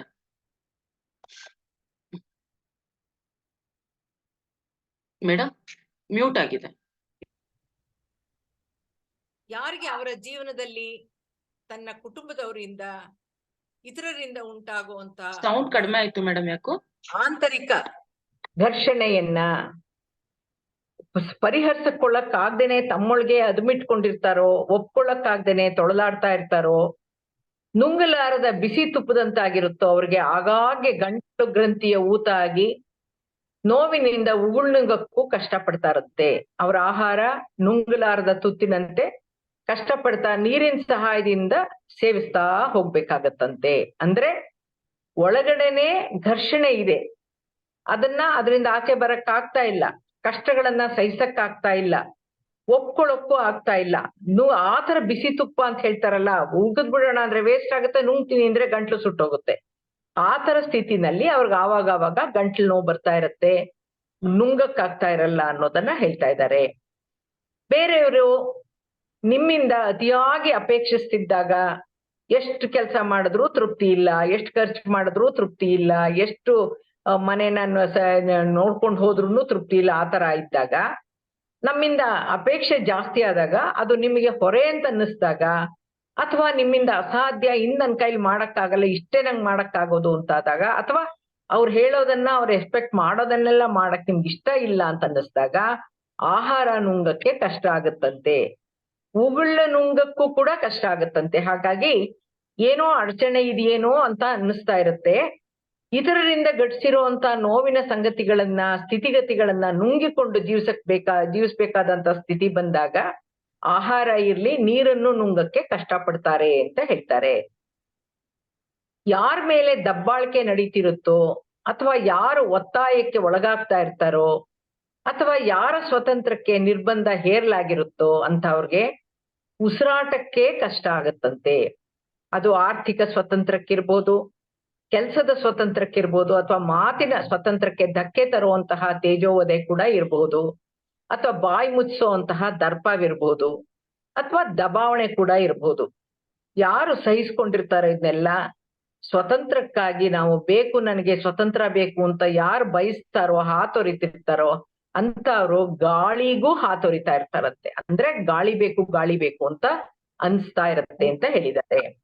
ಈಗ ಹೃದಯ ಬರೋಣ. ದೇಹದ ಒಂದು ಅತಿ ಮುಖ್ಯ ಅಂಗ ಹೃದಯ.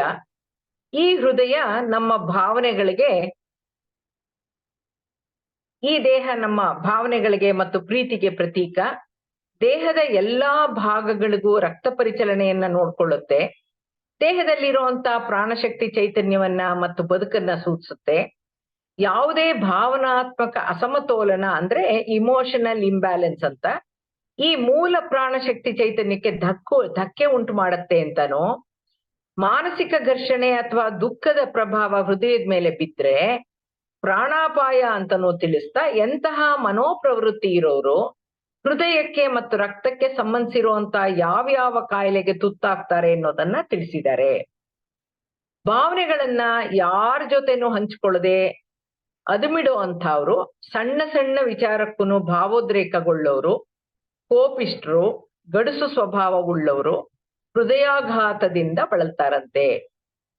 ಯಾರು ಅವರಲ್ಲೇ ಉದ್ಭವವಾಗುವಂತ ಭಾವನೆಗಳಿಗೆ ಸ್ಪಂದಿಸೋದಿಲ್ವೋ, ಬೇರೆಯವರ ಭಾವನೆಗಳಿಗೆ ಸ್ಪಂದಿಸೋದಲ್ಲ, ನಮ್ಮಲ್ಲೇ ಉತ್ಪತ್ತಿಯಾಗುವಂತ ಭಾವನೆಗಳಿಗೆ ನಾವೇ ಸ್ಪಂದಿಸದೇ ಇದ್ದಾಗ, ಯಾರು ಸದಾ ಸಮರ್ಥಿಸ್ಕೊಳ್ಳಕ್ಕೆ ಅಹಂಕಾರದಿಂದ ವರ್ತಿಸ್ತಾ ಇರ್ತಾರೋ, ಯಾರು ಬದಲಾವಣೆಗಳನ್ನ ಒಪ್ಕೊಳ್ಳದೇನೆ ಒತ್ತಾಡ್ತಾ ಇರ್ತಾರೋ, ಅವರು ಆಂಜಿನಾ ಪೆಕ್ಟೋರಿಸ್ ಅನ್ನುವಂತ ಕಾಯಿಲೆಯಿಂದ ನರಳ್ತಾರೆ. ಅಂದ್ರೆ ಹೃದಯಕ್ಕೆ ಬೇಕಿರುವಷ್ಟು ರಕ್ತ ಹರಿದು ಬರದೇ ಇರುವಂತಹ ತೊಂದರೆಯಿಂದ ಮತ್ತು ಎದೆನೋವಿಂದ ಬಳಲ್ತಾರಂತೆ. ಇದೇ ವಿಚಾರವನ್ನ ಬೈಬಲ್ ಮೋಸಸ್ ಅನ್ನೋದು 15:7 ನಲ್ಲಿ, ಹೆಬ್ರೂಸ್ 3:8 ಅನ್ನೋದ್ರೊಳಗಡೆನು ಇದ್ರ ಬಗ್ಗೆ ಉಲ್ಲೇಖ ಇದೆಯಂತೆ. ಯಾರು ಮುಕ್ತವಾಗಿರದೆ ಅಂದ್ರೆ ಓಪನ್ ಆಗಿಲ್ದೇನೆ, ಯಾರ ಹತ್ರ ಏನು ಹೇಳ್ದೆ ನಾವು ಒಳಗಡೆನೆ ಎಲ್ಲ ಇಟ್ಕೊಂಡಾಗ ಟೆನ್ಷನ್ ಆಗೋದು ಸಹಜ. ಹಾಗಾಗಿ ಯಾರು ಓಪನ್ ಆಗಿರ್ದೇನೆ ಸದಾ ಒತ್ತಡಕ್ಕೊಳಗಾಗ್ತಾ ಇರ್ತಾರೋ, ಯಾರು ಸಂಕುಚಿತ ಮನೋಭಾವನೆಯಿಂದ ಜೀವನವನ್ನ ಸಾಗಿಸ್ತಾ ಇರ್ತಾರೋ, ಯಾರು ಎಲ್ಲಕ್ಕೂ ವಿರೋಧವನ್ನ ವ್ಯಕ್ತಪಡಿಸ್ತಾ ಇರ್ತಾರೋ ಅವರು ಆರ್ಟೀರಿಯೋಸ್ಕ್ಲೆರೋಸಿಸ್ ಅನ್ನುವಂತ ಒಂದು ಕಾಯಿಲೆಯಿಂದ ನರಳ್ತಾರೆ. ಅಂದ್ರೆ ಹೃದಯದಿಂದ ಅಂಗಾಂಗಗಳಿಗೆ ರಕ್ತ ಪರಿಚಲನೆ ಆಗುವಂತಹ ರಕ್ತನಾಳಗಳಲ್ಲಿ ತಡೆ ಉಂಟಾಗುತ್ತೆ, ಅಥವಾ ರಕ್ತನಾಳಗಳು ಗಡುಸಾಗಿ ರಕ್ತ ಹರಿಯುವಿಕೆಯಲ್ಲಿ ವ್ಯತ್ಯಾಸ ಉಂಟಾಗಿ ಅಂಗವೈಫಲ್ಯ ಉಂಟಾಗತ್ತೆ ಅಂತ ಹೇಳಿದ್ದಾರೆ. ಈಗ ನೋಡಿರ್ತೀವಿ ಹಾರ್ಟ್ ಅಲ್ಲಿ ಬ್ಲಾಕೇಜು 75%, 90% ಬ್ಲಾಕೇಜ್ ಅಂತ ಹೇಳ್ತಾರಲ್ಲ, ಈ ಬ್ಲಾಕೇಜ್ಗೆ ಕಾರಣ ಆಗುತ್ತೆ.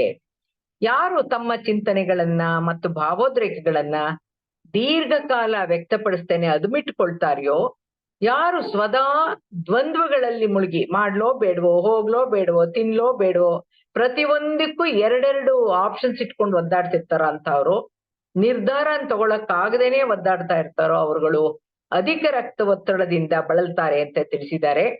ಇದೇ ಸ್ಥಿತಿಯ ಕುರಿತು ಬೈಬಲ್ನಲ್ಲೂ ಕೂಡ ಅಧ್ಯಾಯ 13 ಪ್ಯಾರಾ 12 ಗಾದೆಗಳ ಮೂಲಕ ಉಲ್ಲೇಖ ಇದೆಯಂತೆ.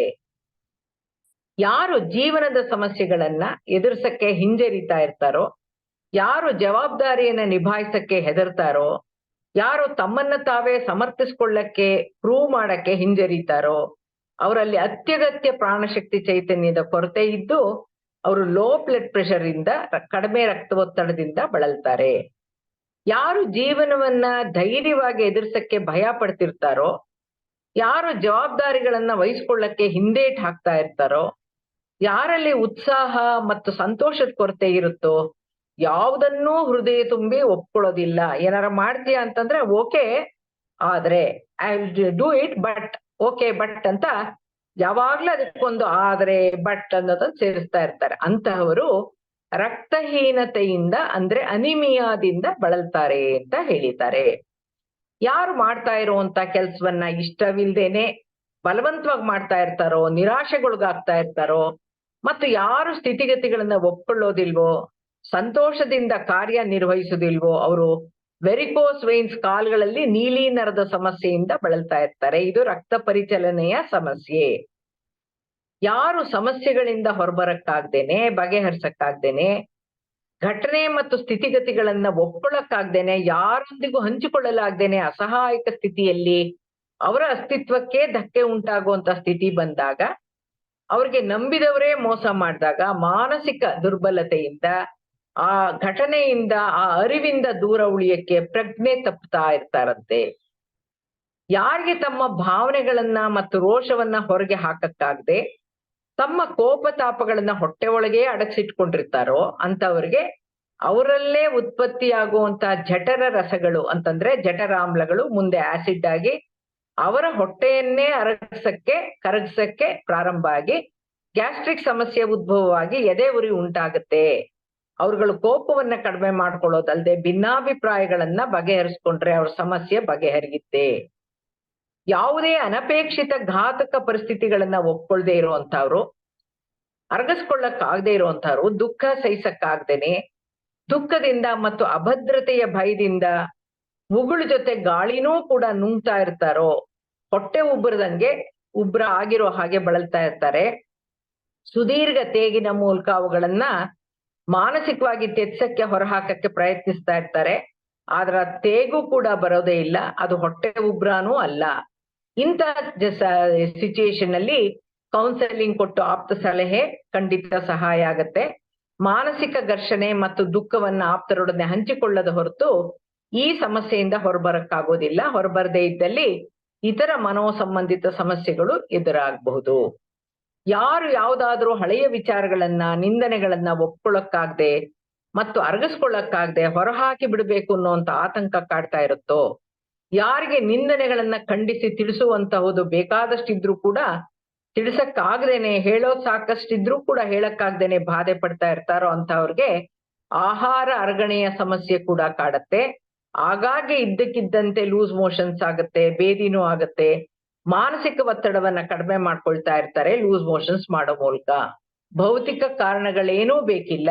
ಈ ಸ್ಥಿತಿಗೆ ರಜನೀಶ್ ಓಶೋ ಅವರು ಒಂದು ಪರಿಹಾರ ಕೊಟ್ಟಿದ್ದಾರೆ. ಏಕಾಂತದಲ್ಲಿ ಪ್ರಕೃತಿಯೊಂದಿಗೆ ನಾವು ಪಿಕ್ನಿಕ್ ತರ ಹೋದಾಗ ಪ್ರಕೃತಿ ಜೊತೆ ಇದ್ದು ಅಲ್ಲಿ ಒಂದು ಯಾರು ಇಲ್ದೇ ಇರೋ ಜಾಗಕ್ಕೆ ಹೋಗ್ಬಿಟ್ಟು ನಮ್ಗೆ ಏನೇನು ಮುಚ್ಚಿಟ್ಕೊಂಡಿರ್ತೀವೋ ಅದನ್ನೆಲ್ಲಾನು ಪ್ರಕೃತಿ ಜೊತೆ ಬೆರೆತು ನಮ್ಮ ಮನಸ್ಸಿನಲ್ಲಿರೋ ಬೇಜಾರನ್ನೆಲ್ಲ ಜೋರಾಗಿ ಕೂಗಿ ಬೈದು ಹತ್ತು ಹೊರಹಾಕಿ ಬಂದ್ಬಿಡ್ಬೇಕಂತೆ. ರಜನೀಶ್ ಓಶೋ ಇನ್ನೂ ಒಂದು ಸಲಹೆ ಪರಿಹಾರ ಕೊಟ್ಟಿದ್ದಾರೆ. ನಮ್ಗೆ ಆತರ ಒಂದು ಹೇಳಕ್ಕಾಗದೆ ಅನುಭವಿಸಕ್ಕಾಗದೆ ಒದ್ದಾಡ್ತಾ ಇರುವಂತ ಸಿಚುಯೇಷನ್ ಅಲ್ಲಿ ಬಚ್ಚಲ್ ಮನೆಗೆ ಸ್ನಾನಕ್ಕೆ ಹೋದಾಗ ಬಕೆಟ್ಗೆ ಜೋರಾಗಿ ನೀರ್ ಬಿಟ್ಬಿಟ್ಟು ಯಾರಿಗೆ ಏನ್ ಓಪನ್ ಆಗಿ ನಾವ್ ಹೇಳಕ್ ಆಗಿಲ್ವೋ ಅದನ್ನ ಅವರೇ ನಮ್ಮ ಎದುರುಗಡೆ ಇದ್ದಾರೆ ಅಂತ ಅನ್ಕೊಂಡು ಏನೇನ್ ಹೇಳ್ಬೇಕು ಅಂತಿದ್ಯೋ ವಿಚಾರ ಅದನ್ನೆಲ್ಲ ಹೇಳಿ ಮುಗಿಸ್ಬಿಟ್ಟು ಸ್ನಾನ ಮಾಡ್ಕೊಂಡ್ ಬಂದ್ರೆ ನಮ್ಮ ಒಳಗಡೆ ಒಂದು ಹೇಳ್ದೆ ಅಮುಕಿಟ್ಕೊಂಡು ಒಳಗಾಗಿರುವ ಒತ್ತಡದಿಂದ ನಾವು ಕಾಯಿಲೆಯಾಗಿ ಅನುಭವಿಸೋದನ್ನ ಅವಾಯ್ಡ್ ಮಾಡ್ಕೋಬಹುದು ಅಂತ ರಜನೀಶ್ ಓಶೋ ಒಂದ್ ಸಲಹೆ ಕೊಟ್ಟಿದ್ದಾರೆ. It's A very good suggestion. ಯಾರಿಗೆ ಜೀವನದ ಮೂಲಾಧಾರವಾಗಿರುವಂತ ಪ್ರೀತಿ ವಾತ್ಸಲ್ಯಗಳ ಕೊರತೆ ಇರುತ್ತೋ, ಯಾರಿಗೆ ಜೀವನದ ಮಾಧುರ್ಯದ ಕೊರತೆ ಕಾಡ್ತಾ ಇರುತ್ತೋ, ಯಾರು ದೊರೆಯದ ಪ್ರೀತಿಯನ್ನ ಬಯಸ್ತಾ ಇರ್ತಾರೋ, ಯಾರಿಗೆ ಮಾನಸಿಕ ಆಘಾತಗಳನ್ನ ಒತ್ತಡಗಳನ್ನ ಅನುಭವಿಸ್ಬೇಕಾಗಿ ಬರ್ತಿರುತ್ತೋ ಅಂತಹವರಿಗೆ ಶುಗರ್, ಈ ಮಧುಮೇಹ ಅಂದ್ರೆ ಸಕ್ಕರೆ ಕಾಯಿಲೆ ಕಾಡುತ್ತೆ. ಅದು ಅನುವಂಶೀಯವಾಗಿ ಇರ್ಲೇಬೇಕು ಅಂತೇನಿಲ್ಲ. ಈ ಮಧುಮೇಹ 100% ಮನೋದೈಹಿಕ ಕಾಯಿಲೆ, ಅದೇ ಸೈಕೋಸೊಮ್ಯಾಟಿಕ್ ಡಿಸೀಸ್ ಅನ್ನೋದು. ಇದೇ ಸಂದರ್ಭದಲ್ಲಿ ಸಕ್ಕರೆ ಕಾಯಿಲೆಗೆ ಕಾರಣ ಹಿಂದಿನ ಜನ್ಮಗಳೆಲ್ಲ ನಮ್ಮ ನಡವಳಿಕೆ ಅಂತಾನೂ ಮತ್ತೊಂದು ಆಧ್ಯಾತ್ಮಿಕ ಸಂಶೋಧನೆ ಹೇಳುತ್ತೆ. ಇದೊಂದು ಬಹಳ ಸ್ವಾರಸ್ಯಕರವಾದ ಹಾಗೂ ಕುತೂಹಲಕಾರಿ ವಿಚಾರ. ಇದು ದಯವಿಟ್ಟು ಕೇಳಿಸ್ಕೊಳ್ಳಿ. ನಾವು ಮಾಡುವಂತಹ ಒಂದು ತಪ್ಪು ಇಡೀ ಒಂದು ಜೀವನವನ್ನ ನಿರ್ಧರಿಸುತ್ತೆ ಅನ್ನೋದಾದ್ರೆ ನಾವು ಬಹಳ ಎಚ್ಚರ ವಹಿಸಿ ನಿರ್ಧಾರ ತಗೋಬೇಕು, ಕೆಲಸ ಮಾಡ್ಬೇಕು ಅನ್ನೋದನ್ನ ಅರ್ಥ ಮಾಡ್ಕೋಬೇಕು. ಮನೆಯಲ್ಲಿ ಯಾವ್ದಾದ್ರು ಒಂದು ಕೆಲವು ಸಂದರ್ಭಗಳಲ್ಲಿ ನಾವು ಒಳ್ಳೊಳ್ಳೆ ತಿಂಡಿ ತಿನಿಸುಗಳನ್ನ ಮಾಡಿರುವಾಗ ಯಾರಾದ್ರೂ ಬಂದ್ರೆ ಇವತ್ ನಾನು ಸ್ಪೆಷಲ್ ಮಾಡಿದೀನಿ ಕೊಡ್ಬೋದು ಅಂತ ಅನ್ಕೋತೀವಿ. ಸ್ವಲ್ಪ ಹೊತ್ತಿಗೆನೆ ಮನೆ ಕಾಲಿಂಗ್ ಬೆಲ್ ಸದ್ದಾಗತ್ತೆ, ಯಾರೋ ಬಂದಿದ್ದಾರೆ, ಬಂದವ್ರಿಗೆ ತಿನಿಸುಗಳನ್ನೆಲ್ಲ ಕೊಡಕ್ಕೆ ಇಷ್ಟ ಕೊಡ್ಬೋದು ಅಂತ ಅನ್ಕೊಂಡು ಬಾಗಲ್ ತೆಗಿತೀರಾ. ಆಗ ಬಂದಿರೋರು ನಿಮ್ಗೆ ಇಷ್ಟ ಇಲ್ಲ ನಿಮ್ಗೆ, ಹಾಗಾಗಿ ಬಂದಿರೋರ್ಗೆ ಈ ತಿನಿಸುಗಳನ್ನೆಲ್ಲ ಕೊಡಕ್ ಇಷ್ಟ ಇಲ್ಲದೆ ಇರೋದ್ರಿಂದ ಸುಮ್ನೆ ಇದ್ಬಿಟ್ಟು ಅವ್ರಿಗೆ ಆಫರ್ ಕೂಡ ಮಾಡದೆ ಏನು ಕೊಡದೆ ಅವರೇ ಇಟ್ಕೊಂಡು 3 ಹೊತ್ತು ತಿಂದು ಖುಷಿ ಪಡ್ತಾ ಇರ್ತಾರೆ. ಬಂದವ್ರಿಗೆ ಕಾಫಿನೋ ಟೀನೋ ಕೊಟ್ಟು ಕಳಿಸ್ತಾರೆ. ಆಗ ಅವರ ಆತ್ಮ, ಸುಪ್ತ ಮನಸ್ಸು ಈ ಘಟನೆಯನ್ನ ರಿಜಿಸ್ಟರ್ ಮಾಡ್ಕೊಳ್ಳುತ್ತೆ. ಏನಂತ, ನೀನ್ ಅವ್ರಿಗೆ ಕೊಡ್ಲಿಲ್ಲ ಅಲ್ವಾ, ನಾನು ನಿನಗ್ ಕೊಡಲ್ಲ ಅಂತ ಪ್ಯಾಂಕ್ರಿಯಾಸು, ಈ ಒಂದು ಆರ್ಗನ್ ಏನಿದೆಯೋ ನಮ್ಗೆ ಇನ್ಸುಲಿನ್ ಕೊಡೋದಿಲ್ಲ. ಈ ಜನ್ಮದಲ್ಲಿ ಎಲ್ರೂ ಸಿಹಿ ತಿನಿಸುಗಳನ್ನ ತಿನ್ನೋದನ್ನ ನಾವು ನೋಡ್ತಾ ಇರ್ಬೇಕು, ತಿನ್ನೋ ಹಾಗಿಲ್ಲ. ನಾವ್ ಹಿಂದಿನ ಜನ್ಮದಲ್ಲಿ ಅವ್ರಿಗೆ ಕೊಡದೆ ನಾವು ತಿಂದಿದ್ವಿ. ಈ ಜನ್ಮದಲ್ಲಿ ನಾವ್ ತಿನ್ನೋ ಹಾಗಿಲ್ಲ, ಬೇರೆಯವ್ರು ತಿನ್ನೋದನ್ನ ಮಾತ್ರ ನೋಡ್ತಿರ್ಬೇಕು. ಆಗ ನಮ್ಮಲ್ಲಿ ಒಂದು ಚಿಂತನೆ ಸಹಜವಾಗೇ ಉದ್ಭವವಾಗತ್ತೆ. ಕೊಟ್ಟುಟ್ಟಿಲ್ಲ ಅದಕ್ಕೆ ತಿನ್ನೋ ಹಾಗಿಲ್ಲ ಅಂತನೋ, ಇಂತಹ ಸಿಹಿ ತಿಂಡಿ ತಿನ್ನಕ್ಕೆ ಕೇಳ್ಕೊಂಡು ಬಂದಿಲ್ಲ ಅಂತನೋ, ಅಥವಾ ನಾವು ಮುಂಚೆನೆ ಎಲ್ಲ ತಿಂದು ಬಂದ್ಬಿಟ್ಟಿದೀವಿ ಅಂತನೋ, ಅಥವಾ ನಾವೇ ಸಕ್ಕರೆ ಫ್ಯಾಕ್ಟ್ರಿ ನಮ್ಗೆ ಯಾಕೆ ಬೇಕು ಸ್ವೀಟು ಅಂತನೋ ಹೇಳ್ತಾ ನಮಗ್ ನಾವೇ ಸಮಾಧಾನ ಪಟ್ಕೋತಾ ಇರ್ತೀವಿ. ಹಿಂದಿನ ಜನ್ಮದ ಈ ಒಂದು ನಡವಳಿಕೆ ಈ ಬಗ್ಗೆ ನಮಗೇ ಅರಿವು ಉಂಟಾದಾಗ ಈ ಜನ್ಮದಲ್ಲಿ ಕೊಟ್ಟು ತಿನ್ನುವಂತಹ ಬುದ್ಧಿ ಬೆಳೆಯುತ್ತೆ. ನಮ್ಮ ಕೆಟ್ಟ ಚಿಂತನೆಗೆ, ನಮ್ಮ ತಪ್ಪು ಕೆಲಸಕ್ಕೆ, ಸಂಕುಚಿತ ಮನಸ್ಸಿಗೆ ಪ್ರಕೃತಿ ಸೃಷ್ಟಿ ನಮ್ಗೆ ಬುದ್ಧಿ ಕಲಿಸುತ್ತೆ. ಹಾಗಾಗಿ ಡಯಾಬಿಟಿಸ್ ಅನ್ನೋದು ಜೆನೆಟಿಕ್ ಅಂತಾನೆ ಹೇಳಕ್ಕಾಗಲ್ಲ. ನಮ್ಮ ನಡವಳಿಕೆಯಿಂದ ರೋಗದ ಮೂಲ ಪಾಪ, ಪಾಪದ ಮೂಲ ಅಜ್ಞಾನ ಅಂತೀವಲ್ಲ, ನಮ್ಗೆ ಈ ತಿಳುವಳಿಕೆ ಇಲ್ಲದೆ ಇರೋದ್ರಿಂದ ನಾವು ಸಫರ್ ಆಗ್ತೀವಿ. What we are today is because of what we were yesterday. What we will be tomorrow will be decided by what we are today. ಹಾಗಾಗಿ ವಿ ಕ್ರಿಯೇಟ್ ಅವರ್ ರಿಯಾಲಿಟಿ ಅನ್ನೋದನ್ನ ಅರ್ಥ ಮಾಡ್ಕೋಬೇಕು. ಅಂದ್ರೆ ನಾವು ಇವತ್ತು ಏನಾಗಿದೀವೋ, ಹೇಗಿದೀವೋ ಅದಕ್ಕೆ ಕಾರಣ ನಮ್ಮ ಹಿಂದಿನ ನೆನ್ನೆಯ ನಡವಳಿಕೆಗಳು. ನಾವು ನಾಳೆ ಮುಂದೆ ಹೇಗಿರ್ತೀವಿ ಅನ್ನೋದನ್ನ ನಿರ್ಧಾರ ಮಾಡೋದು ನಮ್ಮ ಇಂದಿನ ನಡವಳಿಕೆಗಳು. ಹಾಗಾಗಿ ನಮ್ಮ ಇರುವಿಕೆಯನ್ನ ನಾವೇ ರೂಪಿಸ್ಕೊಳ್ಳೋದ್ರಿಂದ ನಮ್ಮ ಸ್ಥಿತಿಗತಿಗಳಿಗೆ ನಾವೇ ಕಾರಣ, ನಮ್ಮ ಸುಖ ಸಂತೋಷಕ್ಕೆ ನಾವೇ ಕಾರಣ, ನಮ್ಮ ಆರೋಗ್ಯಕ್ಕೆ ಅನಾರೋಗ್ಯಕ್ಕೆ ನಮ್ಮ ಚಿಂತನೆಗಳೇ, ನಡವಳಿಕೆಗಳೇ, ಭಾವನೆಗಳೇ, ಮನಸ್ಥಿತಿಗಳೇ ಕಾರಣ. ನಮ್ಮ ಆರ್ಥಿಕ ಸ್ಥಿತಿಗತಿಗೆ ನಮ್ಮ ದಾನ ಧರ್ಮಗಳೇ, ನಮ್ಮ ರೀತಿ ನೀತಿಗಳೇ ಕಾರಣ. ಈ ತಿಳುವಳಿಕೆಯಿಂದ ಅಧಮರಾಗಿರುವಂತ ನಾವು ಉತ್ತಮರಾಗಕ್ಕೆ ಪ್ರಯತ್ನಿಸಬಹುದು, ಉತ್ತಮ ಜೀವನವನ್ನ ರೂಪಿಸ್ಕೊಳ್ಬಹುದು ಅಲ್ವಾ. ಈ ಕರ್ಮ ಸಿದ್ಧಾಂತ ಅನ್ನೋದು ಒಂದು ಬಹಳ ದೊಡ್ಡ ಸಬ್ಜೆಕ್ಟ್. ಇದ್ರ ಬಗ್ಗೆ ಒಂದು ದಿನ ಎಲ್ಲ ಹೇಳೋ ಅಷ್ಟಿದೆ. ಸಕ್ಕರೆ ಕಾಯಿಲೆ ಇರೋರ್ಗೆಲ್ಲ ಒಂದು ಸಂದೇಶ ಹೋಯ್ತು ಅಂತ ಅನ್ಕೋತೀನಿ. ಈ ಸಂಚಿಕೆಯಲ್ಲಿ ಬೋಡೋ ಮತ್ತು ಶಲೀಲಾ ಶರ್ಮೋನ್ ಹೇಳಿರೋ 200 ಕಾಯಿಲೆಗಳಲ್ಲಿ ಬರೀ 25 ಕಾಯಿಲೆಗಳಿಗೆ ಮಾತ್ರ ನಾನು ಮಾನಸಿಕ ಭಾವನಾತ್ಮಕ ಕಾರಣಗಳೇನು ಅನ್ನೋದನ್ನ ತಿಳ್ಕೊಂಡ್ವಿ. ನಮ್ಮ ಕೆಟ್ಟ ಆಲೋಚನೆಗಳು, ನಮ್ಮ ಕೆಟ್ಟ ಸ್ವಭಾವಗಳು, ನಕಾರಾತ್ಮಕ ಭಾವೋದ್ರೇಕಗಳು ನಮಗೆ ಮಾತ್ರ ಮಾರಕವಾಗಿರ್ದೇನೆ ನಮ್ಮ ಜೊತೆಯಲ್ಲಿ ಇರೋರ್ಗೂ ಕೂಡ, ನಮ್ಮ ಜೊತೆ ವ್ಯವಹರಿಸೋರ್ಗೂ ಕೂಡ ಬಾಧಿಸಬಹುದು ಅಂತ ತಿಳಿದು ಇನ್ನು ಮುಂದಾದ್ರೂ ಉತ್ತಮ ವ್ಯಕ್ತಿ ಎನ್ನಿಸ್ಕೊಳ್ಳೋಕೆ, ಆರೋಗ್ಯದ ಆನಂದದ ಜೀವನ ನಡೆಸೋಕೆ ಪ್ರಯತ್ನ ಪಡ್ಬೋದು. ಬರೇ ಕೆಟ್ಟ ಸ್ವಭಾವ, ನಕಾರಾತ್ಮಕ ಚಿಂತನೆಗಳಷ್ಟೇ ಅಲ್ಲ, ನಾವ್ ಎಂದೋ ಮಾಡಿರೋಂತ ಕೆಟ್ಟ ಕೆಲಸಗಳು ಕೂಡ ಮಾಡಿದ್ದುಣ್ಣೋ ಮಹಾರಾಯ ಅನ್ನೋ ಹಾಗೆ ನಮಗೇ ಹೇಗೆ ಕಾಯಿಲೆಗಳ ಕಾಡತ್ತೆ ಅನ್ನೋ ಅರಿವು ಬಹಳ ಮುಖ್ಯ. ಇದ್ರ ಬಗ್ಗೆ ಇನ್ನೊಬ್ರು ಬಹಳ ಒಳ್ಳೆ ರಿಸರ್ಚ್ ಮಾಡಿರೋರು ಲೂಯಿಸ್ ಹೇ ಅಂತನ್ನೋರು. ಅವ್ರೊಂದು ಪುಸ್ತಕ ಬರೆದಿದ್ದಾರೆ, a guide to the emotional cause of your physical symptoms ಅನ್ನುವಂತ ಒಂದು ಪುಸ್ತಕ ಬರೆದಿದ್ದಾರೆ.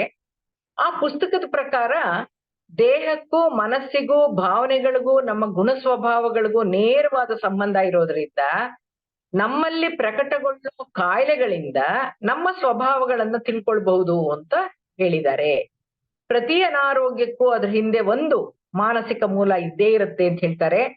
ಲೂಯಿಸ್ ಹೇ ಪ್ರಕಾರ ಇದುವರೆಗೂ ನಾವೇನ್ ನೋಡಿದ್ವಿ, ಏನು ನಮ್ಮ ಸ್ವಭಾವ ಹೇಗಿದ್ರೆ, ಮನಸ್ಥಿತಿ ಭಾವೋದ್ರೇಕ ಹೇಗಿದೆಯೋ ಅದಕ್ಕೆ ತಕ್ಕಂತೆ ಮುಂದೆ ಏನ್ ಕಾಯಿಲೆ ಬರುತ್ತೆ ಅನ್ನೋದು ಅಂತ ನೋಡಿದ್ವಿ.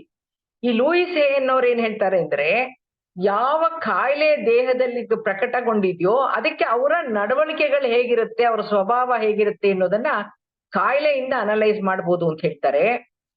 ಕುತ್ತಿಗೆ ತೊಂದರೆ ಅನುಭವಿಸ್ತಾ ಇರೋರು ಯಾವುದಕ್ಕೂ ಒಪ್ಕೊಳ್ಳಲ್ಲ, ರಾಜಿ ಆಗೋದಿಲ್ಲ. ಅವರು ಮೊಂಡ್ರು. ತಾವ್ ಹೇಳಿದ್ದೇ ಸರಿ ಅನ್ನುವಂತ ಸ್ವಭಾವ ಅವರದಾಗಿರುತ್ತೆ. ಅವರ ಹಳೆಯ ರೀತಿ ನೀತಿಗಳಿಗೆ ಪಟ್ಟು ಹಿಡಿಯುವಂತವ್ರಾಗಿರುತ್ತೆ. ಅಂತವ್ರಿಗೆ ಸ್ಪಾಂಡಿಲೈಟಿಸ್ ಆಗಿರುತ್ತೆ, ಫ್ರೋಸನ್ ಶೋಲ್ಡರ್ ಆಗಿರುತ್ತಲ್ಲ, ಆತರ ಯಾರಿಗೆ ಒಂದು ಕುತ್ಕೆನೆ ಅಲ್ಲಾಡ್ಸಕ್ಕಾಗಲ್ಲ ಅನ್ನೋ ತರ ತೊಂದ್ರೆಲಿ ಇರ್ತಾರೋ, ಜೋಮ್ ಇರುತ್ತೋ ಅಂತವ್ರಿಗೆ ಅವ್ರು ಯಾವ್ದಕ್ಕೂ ರದೆ ಮೊಂಡ್ರು ಅನ್ನೋದನ್ನ ನಾವ್ ಅರ್ಥ ಮಾಡ್ಕೋಬಹುದು ಅಂತ ಹೇಳ್ತಾರೆ. ಕಿವಿಯ ತೊಂದರೆಯಲ್ಲಿರೋರು ಹೊರಗಡೆ ಏನ್ ನಡೀತಿದ್ಯೋ ಅಥವಾ ಬೇರೆಯವ್ರು ಹೇಳಿದ್ದನ್ನ ಕೇಳಕ್ಕೆ ಸಿದ್ಧರಿರಲ್ವೋ, ಅವ್ರಿಗೆ ಅವ್ರ ಕಿವಿಗ್ ಬಿದ್ದಿರೋದ್ರ ಮೇಲೆ ತುಂಬಾ ಕೋಪ, ಅಸಹನೆ ಇರುತ್ತೆ ಅಂತವ್ರಿಗೆ. ಹಾಗಾಗಿ ಆವಾಗ ನಾನು ಕೊಟ್ಟಂತ ಉದಾಹರಣೆಯಲ್ಲಿ ಶ್ರೀಮಂತ ಹೇಗೆ ಕಿವಿಗೆ ಹತ್ತಿ ಇಟ್ಕೊಂಡು ಬಾಗಿಲು ಮುಚ್ಕೊಂಡು ಒಳಗ್ ಕೂತ್ಕೊಂಡು ಆತರ ಹೊರಗಡೆ ಏನ್ ನಡೀತಿದ್ಯೋ ಯಾರು ಹೇಳೋದು ಕೇಳಿಸ್ಕೊಳಕ್ ನಂಗೆ ಇಷ್ಟ ಇಲ್ಲ, ನನ್ ಕಿವಿ ಕೇಳಿಸ್ಕೊಳಲ್ಲ ಅಂತಾರೋ ಅವ್ರ ಮುಂದೆ ಕಿವಿಡ್ ಬರುತ್ತೆ. ಸೊ ಕಿವಿ ತೊಂದರೆ ಇದ್ದು ಈ ತರ ಒಂದು ಕೇಳಿಸ್ಕೊಳಕ್ಕೆ ಸಿದ್ಧರೇ ಇರಲ್ಲ, ಅವ್ರಿಗೆ ತುಂಬಾ ಕೋಪ, ಅಸಹನೆ ಇರುತ್ತೆ ಅನ್ನೋದು ನಾವು ತಿಳ್ಕೊಬಹುದು. ಗಂಟಲಿನ ತೊಂದರೆಯಲ್ಲಿರೋರ್ಗೆ ಆಗಾಗ್ಗೆ ಧ್ವನಿ ಪೆಟ್ಟಿಗೆ ಸಮಸ್ಯೆ ಉಂಟಾಗ್ತಾ ಇರೋರು ಭಾವನಾತ್ಮಕವಾಗಿ ಆಗಿರೋ ನೋವುಗಳನ್ನ ನುಂಗಿಕೊಳ್ತಾ ಇರ್ತಾರೆ.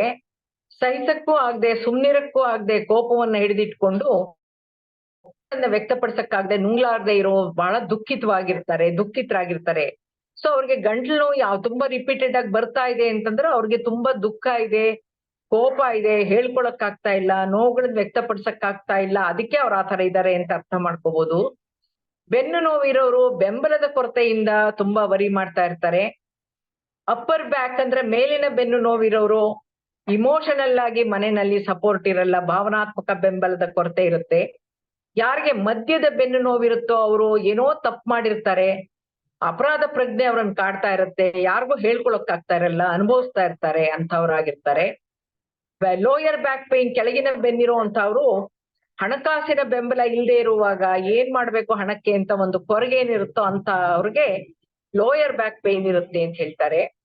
ಮಂಡಿಯ ಸಮಸ್ಯೆ ಇರುವಂತವ್ರು ಮೊಂಡ್ರಾಗಿರ್ತಾರೆ, ಅಹಂಕಾರ ತುಂಬಾ ಇರುತ್ತೆ, ಯಾರಿಗೂ ಭಾಗಕ್ಕೆ ಸಿದ್ಧರಿರೋದಿಲ್ಲ, ತಾವೇ ಸರಿ ಅಂತ ತಮ್ಮ ಪ್ರಾಬಲ್ಯ ಸಾಧಿಸಕ್ಕೆ ಪ್ರಯತ್ನ ಪಡ್ತಾ ಇರ್ತಾರೆ ಅನ್ನೋದನ್ನ ಹೇಳಿದ್ದಾರೆ. ನರಗಳ ಸಮಸ್ಯೆಯಿಂದ ನರ್ವ್ ಪ್ರಾಬ್ಲಮ್ ಇರುತ್ತಲ್ಲ ಅಂತವ್ರಿಗೆ ಬೆಂಬಲ ಇಲ್ದೇನೆ ಅಸಹಾಯಕತೆಯಿಂದ ಚಿಂತನೆಗಳಲ್ಲಿ ಗೊಂದಲ ಇರುತ್ತೆ, ಅವರಲ್ಲಿ ಭಯ ಇರುತ್ತೆ, ಆತಂಕ ಇರುತ್ತೆ, ಹೋರಾಟದ ಜೀವನ ನಡೆಸ್ತಾ ಇರ್ತಾರೆ. ಹೃದಯದ ತೊಂದರೆಯಿಂದ ಬಳಲ್ತಾ ಇರೋರಿಗೆ ಪ್ರೀತಿಯ ಕೊರತೆ ಇದ್ದು ಪ್ರೀತಿಗಾಗಿ ಹಾತೊರಿತಾ ಇರ್ತಾರೆ. ಸಂತೋಷ ಮತ್ತು ಆನಂದವನ್ನ ಅನುಭವಿಸಕ್ಕಾಗದೇನೆ ಆತಂಕದಲ್ಲಿರ್ತಾರೆ.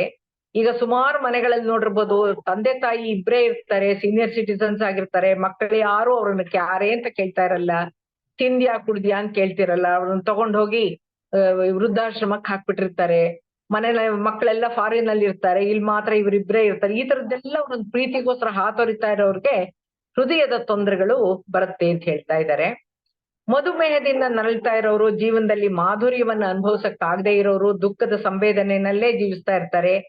ಅವರ ಯಾವ ಆಸೆಗಳೂನು ಪೂರ್ತಿಯಾಗ್ದೇನೆ ಫಲಿಸ್ತೇನೆ ಮಾನಸಿಕ ಬಾಧೆ ಹಾಗೂ ಒತ್ತಡದ ಜೀವನವನ್ನ ಸಾಗಿಸ್ತಾ ಇರ್ತಾರೆ. ಬೆಂಬಲದ ಕೊರತೆಯಿಂದ ಅಭದ್ರತೆ, ಸೆನ್ಸ್ ಆಫ್ ಇನ್ಸೆಕ್ಯೂರಿಟಿ ಅವ್ರನ್ನ ಕಾಡುತ್ತೆ ಅಂತ.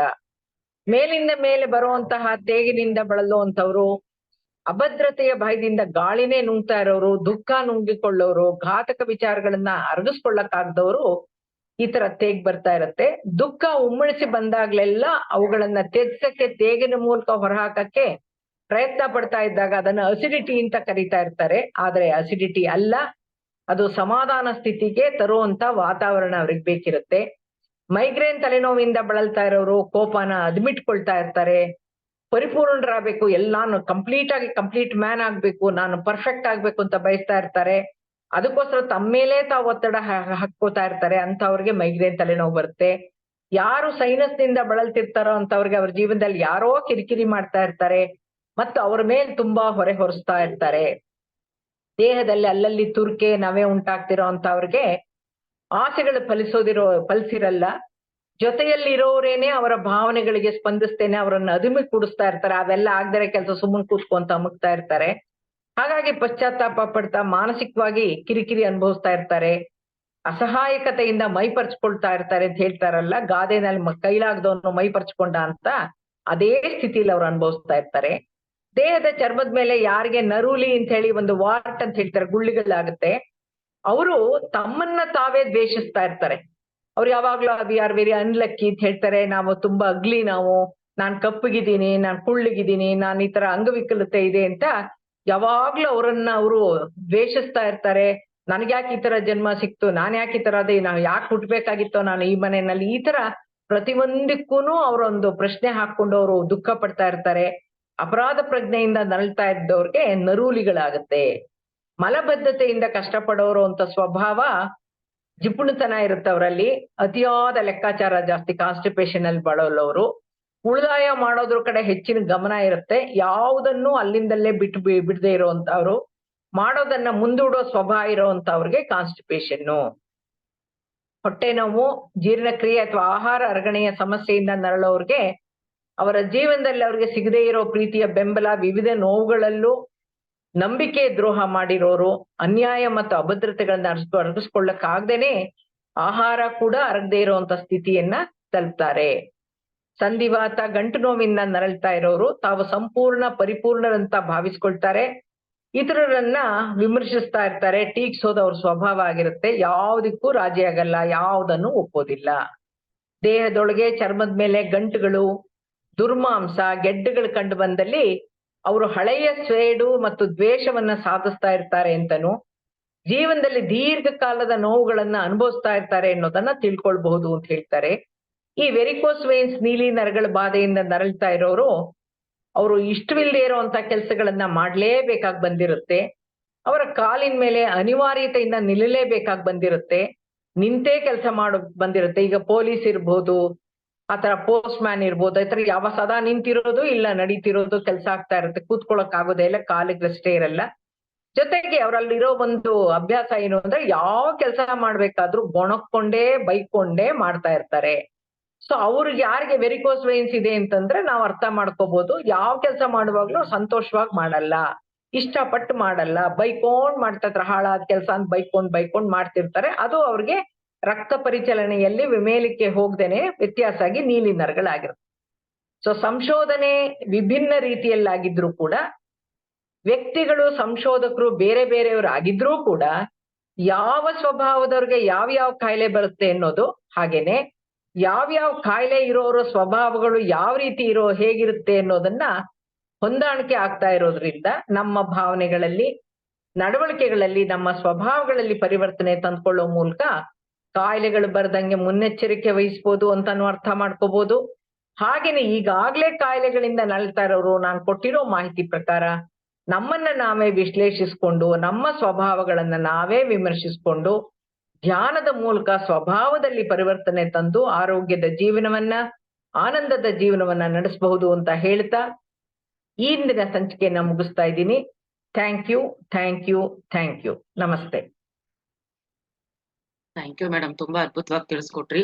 ಎಲ್ಲಾ ಹೇಳೋ ತರ 80% ನಮ್ಮಲ್ಲಿರೋ ಕಾಯಿಲೆಗಳೆಲ್ಲ ಸೈಕೋಸಮ್ಯಾಟಿಕ್ ಅಂತ ಹೇಳ್ತಾರೆ, ನಮ್ಮ ಮನಸ್ಸಿನ ಮೇಲೆ ಆಧಾರವಾಗಿ ಬರುವಂತ, ಅಂದ್ರೆ ನಮ್ಮ ಆಲೋಚನೆಗಳಿರ್ಬೋದು, ಭಾವನೆಗಳಿರಬಹುದು, ಮತ್ತೆ ನಮ್ಮ ಒಂದು ಸ್ವಭಾವ, ಈ ಎಲ್ಲದ್ರಿಂದಾನೇ ಕಾಯಿಲೆಗಳು 80%. ಇನ್ನ 20% ಮಾತ್ರ ನಮ್ಮ ಪೂರ್ವ ಕರ್ಮಗಳಿಂದ ಬಂದಿರೋದು ಅಂತ ಹೇಳ್ತಾರೆ.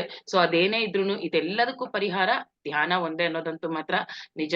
ಹಾಗಾಗಿ ನಾವು ಡಾಕ್ಟರ್ಗಳ ಹತ್ರ ಹೋಗಿ ಇನ್ನು ಸೈಡ್ ಎಫೆಕ್ಟ್ಸ್ ಮಾಡ್ಕೊಂಡು ಜಾಸ್ತಿ ಮಾಡೋದಕ್ಕೆ ನಾನು ಧ್ಯಾನ ಮಾಡೋದು ಉತ್ತಮ ಅಂತ ಅನ್ಸುತ್ತೆ.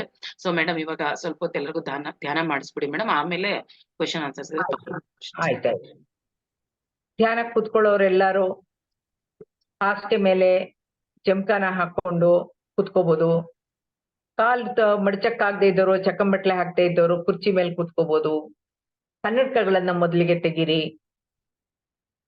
ಎರಡು ಕೈಗಳನ್ನ ಈ ತರ ಕ್ಲಾಸ್ ಮಾಡಿ ಜೋಡಿಸ್ಕೊಳ್ಳಿ. ಕಾಲನ್ನ ಈ ತರ ಕ್ರಾಸ್ ಮಾಡ್ಕೊಳ್ಳಿ. ಚಕ್ಕಂಬಟ್ಲೆ ಹಾಕೊಂಡ್ರೆ ನ್ಯಾಚುರಲ್ ಆಗಿರುತ್ತೆ. ಫಸ್ಟ್ ನಾವು ಕೂತ್ಕೊಳ್ಳುವಂತ ಆಸನ ಸ್ಥಿರ ಸುಖ ಆಸನ, ಅಂದ್ರೆ ಯಾವ ಭಂಗಿಯಲ್ಲಿ ಹೆಚ್ಚು ಹೊತ್ತು ನಮ್ ದೇಹನ ಅಲ್ಲಾಡಿಸ್ಕೊಳ್ದೆ ಸರಿಪಡಿಸ್ಕೊಳ್ದೇನೆ ಜಾಸ್ತಿ ಹೊತ್ತು ಕೂರಕ್ಕೆ ಸಾಧ್ಯನೋ ಆ ಭಂಗಿ ಸ್ಥಿರ ಸುಖ ಆಸನ. ನೆತ್ತಿಯಿಂದ ಹಿಡಿದು ಒಂದೊಂದೇ ಇಂಚು ದೇಹದ ಪ್ರತಿಯೊಂದು ಭಾಗವನ್ನು ಸಡ್ಲ ಮಾಡ್ಕೊಳ್ಳಿ, ರಿಲ್ಯಾಕ್ಸ್ ಮಾಡ್ಕೊಳ್ಳಿ. ರಿಲ್ಯಾಕ್ಸ್ ಅಂದ್ರೆ ಅಲ್ಲಿ ನಮಗೆ ಗೊತ್ತಿಲ್ಲದೆ ನಾವು ಒತ್ತಡದಲ್ಲಿದ್ದಾಗ ಹಲ್ಲು ಕಚ್ಚಿರ್ತೀವಿ, ದವಡೆ ಕಚ್ಚಿರ್ತೀವಿ, ಕಣ್ಣಿನ ರೆಪ್ಪೆಗಳಲ್ಲಿ ಸುಕ್ಕಿರುತ್ತೆ, ಹುಬ್ಬುಗಳಲ್ಲಿ ಸುಕ್ಕಿರುತ್ತೆ. ನಾವು ಧ್ಯಾನದಲ್ಲಿ ಲಾಭ ಪಡಿಬೇಕು ಅಂತಿದ್ರೆ, ಧ್ಯಾನದಲ್ಲಿ ಎನರ್ಜಿ ಬರ್ಬೇಕು ಅಂತಿದ್ರೆ, ನಾವು ಮೊದಲಿಗೆ ದೇಹವನ್ನ ಪ್ರತಿಯೊಂದು ಭಾಗನೂ ರಿಲ್ಯಾಕ್ಸ್ ಮಾಡ್ಕೊಳ್ತಾ ಬಂದಾಗ, ಯಾವುದೇ ಕಾಯಿಲೆ ಬರ್ಬೇಕಾದ್ರೆ ನಮ್ಮ ಚೈತನ್ಯದ ಹರಿವಿಕೆನಲ್ಲಿ ಅಡಚಣೆ ಉಂಟಾಗಿದ್ರು ನೋವು ಬರುತ್ತೆ, ಕಾಯಿಲೆ ಬರುತ್ತೆ. ಆ ಇರೋ ಶಕ್ತಿ ಚೈತನ್ಯ ಸೋರಿಕೆ ಆದ್ರೂ ಕೂಡ ಕಾಯಿಲೆಗಳು ಬರುತ್ತೆ. ಹಾಗಾಗಿ ಧ್ಯಾನದಲ್ಲಿ ಆಲೋಚನಾ ರಹಿತ ಸ್ಥಿತಿಯಲ್ಲಿ ಎನರ್ಜಿ ಬಂದಿದ್ದು ಸುಗಮವಾಗಿ ನಮ್ಮ ದೇಹದಲ್ಲೆಲ್ಲ, ನಾಡಿಗಳಲ್ಲೆಲ್ಲ, ಚಕ್ರಗಳಲ್ಲೆಲ್ಲ ಹರಿಬೇಕಾಗಿದ್ರೆ, ಶುದ್ಧೀಕರಣ ಮತ್ತು ಶಕ್ತೀಕರಣ ಆಗ್ಬೇಕಾಗಿದ್ರೆ, ಕ್ಲೆನ್ಸಿಂಗ್ ಅಂಡ್ ಎನರ್ಜೈಸಿಂಗ್ ಆಗ್ಬೇಕಿದ್ರೆ ಅಲ್ಲಿ ಬ್ಲಾಕೇಜಸ್ ಇರಬಾರ್ದು. ನೀವು ಯಾವಾಗ ದೇಹದ ಒಂದೊಂದು ಭಾಗನೂ ಸಡ್ಲ ಮಾಡ್ಕೊಳ್ತಾ ಹೋಗ್ತಿರೋ, ಫಸ್ಟ್ ಆ ಸಡ್ಲ ಮಾಡ್ಕೊಂಡ ತಕ್ಷಣನೇ ಅಲ್ಲಿ ಬ್ಲಾಕೇಜ್ ತೆಗೆದ ತಕ್ಷಣನೇ ನಿಮ್ಗೆ ನೋವು ಹೋಗುತ್ತೆ. ಹಂಗಾಗಿ ಮಂಡಿ ನೋವಿರೋರು ಜಾಸ್ತಿ ಹೊತ್ತು ಮಂಡಿನ ರಿಲ್ಯಾಕ್ಸ್, ಬೆನ್ನು ನೋವಿರೋರು ಬೆನ್ನನ್ನ ಜಾಸ್ತಿ ಹೊತ್ತು ರಿಲ್ಯಾಕ್ಸ್ ಯುವರ್ ಫೋರ್ ಹೆಡ್, ಹಣೆಯ ಭಾಗವನ್ನ ಸಡ್ಲ ಮಾಡ್ಕೊಳ್ಳಿ. ಎರಡು ಹುಬ್ಬುಗಳನ್ನು ಸಡ್ಲ ಮಾಡ್ಕೊಳ್ಳಿ. ಹುಬ್ಬುಗಳಲ್ಲಿ ಸುಕ್ಕಿರಬಾರ್ದು, ಬಿಗ್ತಾ ಇರಬಾರ್ದು. ಕಣ್ಣಿನ ರೆಪ್ಪೆಗಳು ಡಬ್ಬಿ ಮುಚ್ಚಿದಾಗ ಒಂದೇ ಗೆರೆ ಕಾಣ್ಬೇಕು, ಕಣ್ಣಿನ ರೆಪ್ಪೆಲಿ ಸುಕ್ಕೇ ಬರಬಾರ್ದು.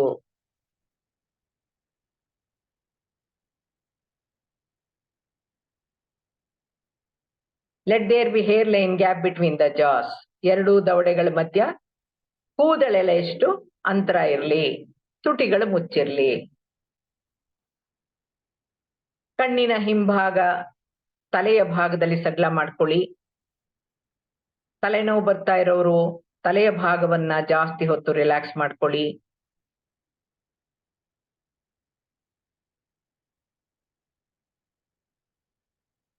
ಮೆಡುಲಾ ಆಬ್ಲಾಂಗೇಟಾ ಅಂತ ಕೂದಲು ಎಂಡಾಗುವಂತ ಕುತ್ತಿಗೆಯ ಭಾಗವನ್ನ ಸಡ್ಲ ಮಾಡ್ಕೊಳ್ಳಿ.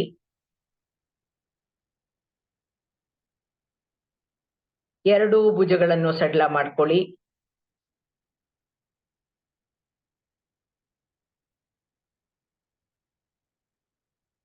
ಎರಡೂ ತೋಳುಗಳನ್ನ ಸಡ್ಲ ಮಾಡ್ಕೊಳ್ಳಿ. ಸಡ್ಲ ಮಾಡ್ಕೊಳ್ಳಿ ಅಂದ ತಕ್ಷಣ ಅರಳ್ತಾ ಇದೆ, ವಿಶ್ರಾಂತ ಸ್ಥಿತಿಯಲ್ಲಿದೆ ಅನ್ನೋದು ಅನುಭವಕ್ಕೆ ಬರ್ಬೇಕು. ಆಮೇಲೆ ದೇಹದ ಮೇಲೆ ಒಂದು ಚೂರು ಪ್ರಜ್ಞೆ ಇರಬಾರ್ದು, ದೇಹ ಅಲ್ಲಾಡಿಸ್ಬಾರ್ದು, ದೇಹದ ಬಗ್ಗೆ ಏನು ಒಂದು ಅನುಭವ ಕೂಡ ನಮ್ಗೆ ಆಗಲ್ಲ. ನೀವು ಕಾಲ್ ಸರಿ ಮಾಡ್ಕೊಳ್ಳೋದು, ಈ ಕಡೆ ಆ ಕಡೆ ಇಟ್ಕೊಂಡು ಏನು ಮಾಡ್ಬೇಕಾಗಿರಲ್ಲ. ಕರೆಕ್ಟ್ ಆಗಿ ರಿಲ್ಯಾಕ್ಸ್ ಮಾಡಿ ಬಿಟ್ಬಿಟ್ರೆ ಧ್ಯಾನ ತುಂಬಾ ಚೆನ್ನಾಗಾಗತ್ತೆ. ಬೆನ್ನಿನ ಮೇಲ್ಭಾಗ ಸಡ್ಲ ಮಾಡ್ಕೊಳ್ಳಿ. Relax your middle back.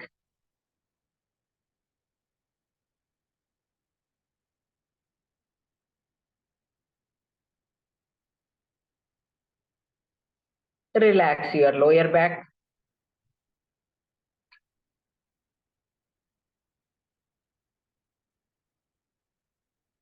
ಎದೆಯ ಮುಂಭಾಗಕ್ಕೆ ಬನ್ನಿ.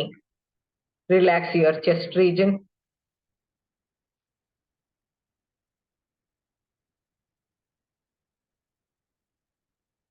ಸಹಜವಾದ ಉಸಿರಾಟದಲ್ಲಿ ಯಾವುದೇ ವ್ಯತ್ಯಾಸವನ್ನ ಮಾಡ್ಬೇಕಾಗಿಲ್ಲ. ನಿಮ್ಮ ಪ್ರಯತ್ನವಿಲ್ಲದೆ ನಿಮ್ ದೇಹದಲ್ಲಿ ನಡೆಯೋ ಉಸಿರಾಟವನ್ನ, ಮೂಗಿನ ಮೂಲಕ ದೇಹದೊಳಕ್ಕೆ ಹೋಗೋದನ್ನ, ದೇಹದ ಒಳಗಿನಿಂದ ಮೂಗಿನ ಭಾಗದಲ್ಲಿ ಆಚೆ ಬರೋದನ್ನ ಮಾತ್ರ ಗಮನಿಸ್ತಾ ಇರಿ.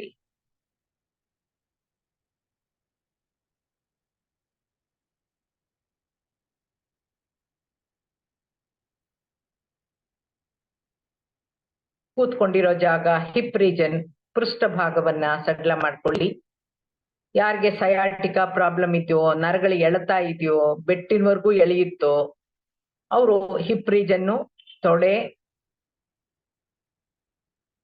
ಕಾಫ್ ಮಸಲ್, ಹಿಮ್ಮಡಿ, ಕಾಲ್ ಬೆಟ್ಟುಗಳವರೆಗೂ ನಿಧಾನಕ್ಕೆ ಒಂದೊಂದೇ ಸಡ್ಲ ಮಾಡ್ಕೊಂಡು ಬಂದ್ರೆ ಆ ನರದ ಪ್ರಾಬ್ಲಮ್ ಏನಾರ ಇದ್ರೆ, ಸಯಾಟಿಕಾ ನರದ ಪ್ರಾಬ್ಲಮ್ ಇದ್ರೆ ಕಡಿಮೆ ಆಗುತ್ತೆ, ಹೋಗುತ್ತೆ.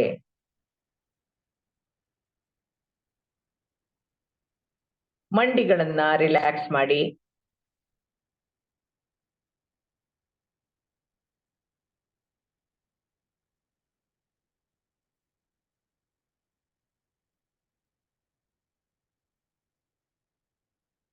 ಕಾಲಿನ ಹಿಂಭಾಗ ಮೀನ್ಖಂಡವನ್ನ ಸಡ್ಲ ಮಾಡ್ಕೊಳ್ಳಿ.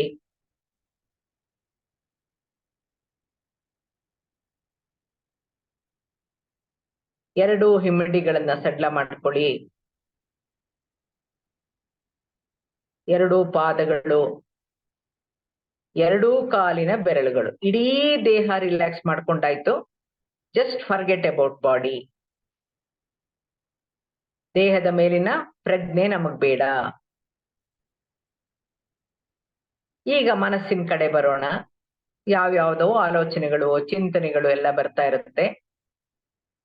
ಏನೇ ಬಂದ್ರು ಅದನ್ನ ಕಟ್ ಮಾಡಿ get back to breathing. Cut all the thoughts, empty your mind, become totally blank.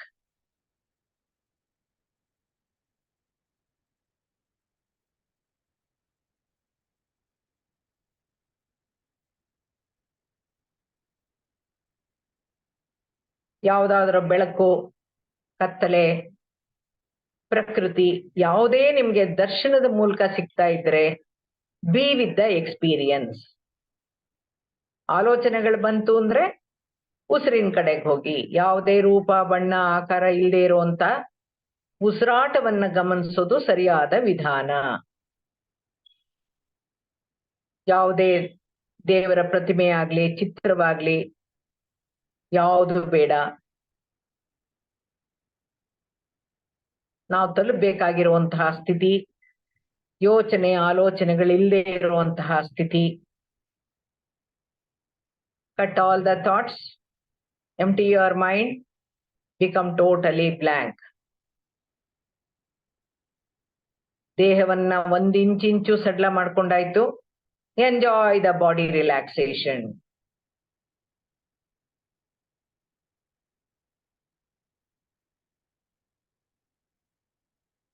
ಕಾಲೆಟ್ಟಿದೀನಿ ಅಂತ ಗೊತ್ತಾಗ್ಬಾರ್ದು, ಕೈ ಜೋಡಿಸಿದೀನಿ ಅಂತ ಗೊತ್ತಾಗ್ಬಾರ್ದು. Lose the body conscious state. Cut all the thoughts, empty your mind, enjoy the mind relaxation.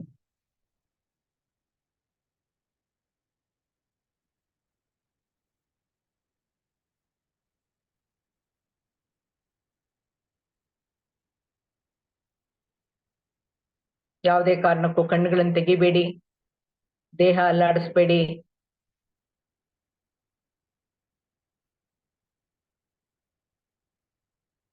ನಾವು ತಲುಪಬೇಕಾಗಿರುವಂತಹ ಸ್ಥಿತಿ thought less state.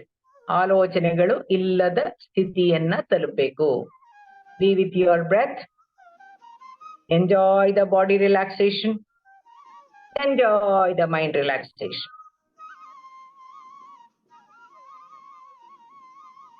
ಯಾವಾಗ ಆಲೋಚನೆಗಳಿಲ್ಲದ ಸ್ಥಿತಿಗೆ ಹೋಗ್ತೀವೋ ಬ್ರಹ್ಮಾಂಡದಲ್ಲಿರುವಂತ ಅಖಂಡ ವಿಶ್ವಶಕ್ತಿ ನಮ್ಮ ದೇಹದ ಒಳಕ್ಕೆ, ನಮ್ಮ ನೆತ್ತಿಯ ಮೇಲಿರುವಂತ ಸಹಸ್ರಾರ ಚಕ್ರದ ಮೂಲಕ ನಮ್ಮ ದೇಹದ ಒಳಕ್ಕೆ ಪ್ರವೇಶಿಸುತ್ತೆ.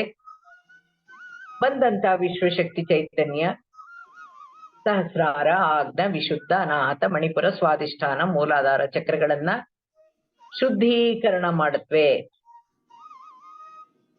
ಏನಾರು ಬ್ಲಾಕೇಜಸ್ ಇದ್ರೆ ಭೇದಿಸ್ಕೊಂಡು ಕ್ಲೀನ್ ಮಾಡುತ್ತೆ.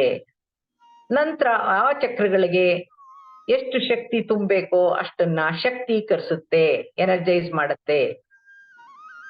ಮೂಲಾಧಾರದವರೆಗೂ ಹೋಗಿರೋದು ಶಕ್ತಿ ಚೈತನ್ಯ ಮತ್ತೆ ಸಹಸ್ರಾರ ಸ್ಥಿತಿವರೆಗೂ ಮೇಲೆ ಏರ್ಕೊಂಡು ಬರುತ್ತೆ. ನಾಡಿ ಮಂಡಲವನ್ನ ಶುದ್ಧಿ ಮಾಡುತ್ತೆ.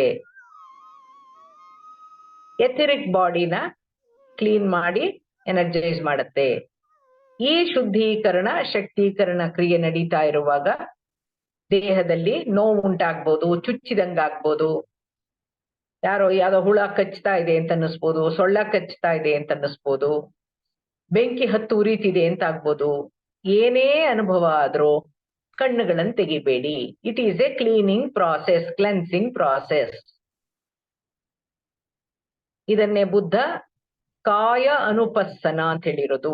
ಧ್ಯಾನದ ಮೂಲಕ ಆಲೋಚನಾ ರಹಿತ ಸ್ಥಿತಿಯಲ್ಲಿ ವಿಶ್ವಶಕ್ತಿಯ ಸಹಾಯದಿಂದ ಈ ಒಂದು ಚಕ್ರಗಳ ಶುದ್ಧೀಕರಣ, ಶಕ್ತೀಕರಣದ ಕ್ರಿಯೆಯಲ್ಲಿ ನಮ್ಮ 3ನೇ ಕಣ್ಣು ಆಜ್ಞಾ ಚಕ್ರ ಓಪನ್ ಆಗೋದನ್ನೇ ವಿಪಸ್ಸನ ವಿಶೇಷವಾಗಿ ನೋಡೋದು. ಈ ವಿಪಸ್ಸನ ನಮ್ಗೆ ಲಭ್ಯವಾಗಕ್ಕೆ ಮುಂಚೆ ಕ್ಲೀನ್ ಮಾಡ್ಬೇಕಾಗಿರೋದ್ರಿಂದ ನಮ್ಮ ಸೂಕ್ಷ್ಮ ರೂಪದಲ್ಲಿರೋ ಎಲ್ಲಾ ಅಂಗಾಂಗಗಳನ್ನ, ಸೂಕ್ಷ್ಮ ದೇಹಗಳನ್ನ, ನಾಡಿ ಮಂಡಲವನ್ನ, ಚಕ್ರಗಳನ್ನ ಎಲ್ಲಾ ಶುದ್ಧೀಕರಣ ಮಾಡುವಾಗ, ಶಕ್ತೀಕರಣ ಮಾಡುವಾಗ ಹಲವು ದೇಹದಲ್ಲಾಗುವಂತ ನೋವಿರ್ಬೋದು, ಉರಿ ಇರ್ಬೋದು, ಏನೇ ಅನುಭವ ಆದ್ರೂ be with the experience, don't shake your body. ಕಣ್ಣುಗಳು ತೆಗಿಬೇಡಿ. ನೀವೇನಾದ್ರೂ ಮಧ್ಯದಲ್ಲಿ ಕಣ್ ತೆಗೆದು ಬಿಟ್ರೆ ಅಂತ ಅನುಭವ, ಆ ಸ್ಥಿತಿ ನೀವು ತಲುಪಕ್ಕೆ ಎಷ್ಟೋ ತಿಂಗಳು ಬೇಕಾಗ್ಬೋದು. ಮತ್ತೆ enjoy the meditation, be with the experience. Okay ಅನ್ನೋವರ್ಗುನು, ಯಾರು ನಾವ್ ಹೇಳೋವರ್ಗುನು ಕಣ್ ತೆಗಿಬೇಡಿ. ಇಂಥ ಒಂದು ಜೀವನದಲ್ಲಿ ಅದೃಷ್ಟ ಅನುಭವ ಸಿಗೋದು ನಮ್ಗೆ ಒಂದೇ ಸಲ. ಸಿಕ್ಕಾಗ ಅದನ್ನ ಉಪಯೋಗಿಸ್ಕೊಂಡ್ರೆ ನಾವು ಉದ್ಧಾರ ಆಗಕ್ಕೆ ಸಾಧ್ಯ. Be with your breath, don't open your eyes, be with the experience.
Last 2 minutes, masters.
Last 30 seconds, masters.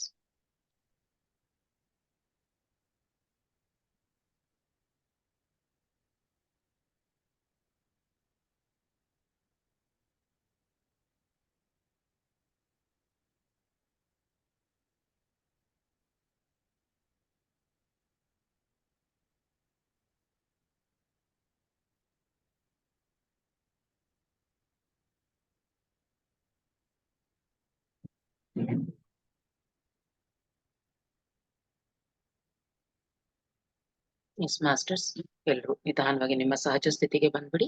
ನಿಮ್ಮ 2 ಕೈಗಳನ್ನ ಕಣ್ಗಳ ಮೇಲೆ ಇಟ್ಕೊಳ್ಳಿ ಮಾಸ್ಟರ್ಸ್. 5 4 3 2 1 0. ಹಗುರವಾಗಿ ಕಣ್ಗಳನ್ನು ಬಿಡ್ತಾ ಎಲ್ಲ ನಿಮ್ಮ ಸಹಜ ಸ್ಥಿತಿಗೆ ಬಂದ್ಬಿಡಿ ಮಾಸ್ಟರ್ಸ್. ಸೊ ಈಗ ಯಾರಿಗಾರು ಏನಾದ್ರು ಡೌಟ್ಸ್ ಇದ್ರೆ ಹ್ಯಾಂಡ್ ರೈಸ್ ಮಾಡಿ ಮಾಸ್ಟರ್ಸ್. ಇವತ್ತಿನ ಕ್ಲಾಸ್ಗೆ ಏನು ಸಂಬಂಧಪಟ್ಟಿದೆಯೋ ಅಷ್ಟು ಮಾತ್ರ ಕ್ವೆಶನ್ಸ್ ಕ್ಲಿಯರ್ ಆಗಿ ಹೇಳಿ ಮಾಸ್ಟರ್ಸ್. ರತ್ನಮ್ಮ ಅವರ ಅನ್ಮ್ಯೂಟ್ ಮಾಡ್ಕೊಳ್ಳಿ. ನಮಸ್ತೆ ಮನೋರಮಾ ಮೇಡಮ್. ನಮಸ್ತೆ. ನಮಸ್ತೆ ಶಾಂತಲಾ ಮೇಡಮ್. ನಮಸ್ತೆ ಮೇಡಮ್. ತುಂಬಾ ಅದ್ಭುತವಾಗಿ ಹೇಳಿದ್ರಿ ಮೇಡಮ್. ನನ್ಗೆ ಗ್ಲುಕೋಮಾ ಆಗಿದೆ ನಿಜ ಮೇಡಮ್. ನೀವ್ ಹೇಳಿದ್ದು ಒಬ್ಬ ಮಗನ್ನ ಕಳ್ಕೊಂಡ್ಬಿಟ್ಟೆ. ಯಜಮಾನ್ರಿಗೆ ಹಾರ್ಟ್ ಅಟ್ಯಾಕ್ ಆಗೋಯ್ತು. ಯಾರು ಬಂಧು ಬಳಗ ಹೆಲ್ಪ್ ಮಾಡ್ಲಿಲ್ಲ, ಕೇಳೂ ಇಲ್ಲ ಮೇಡಮ್.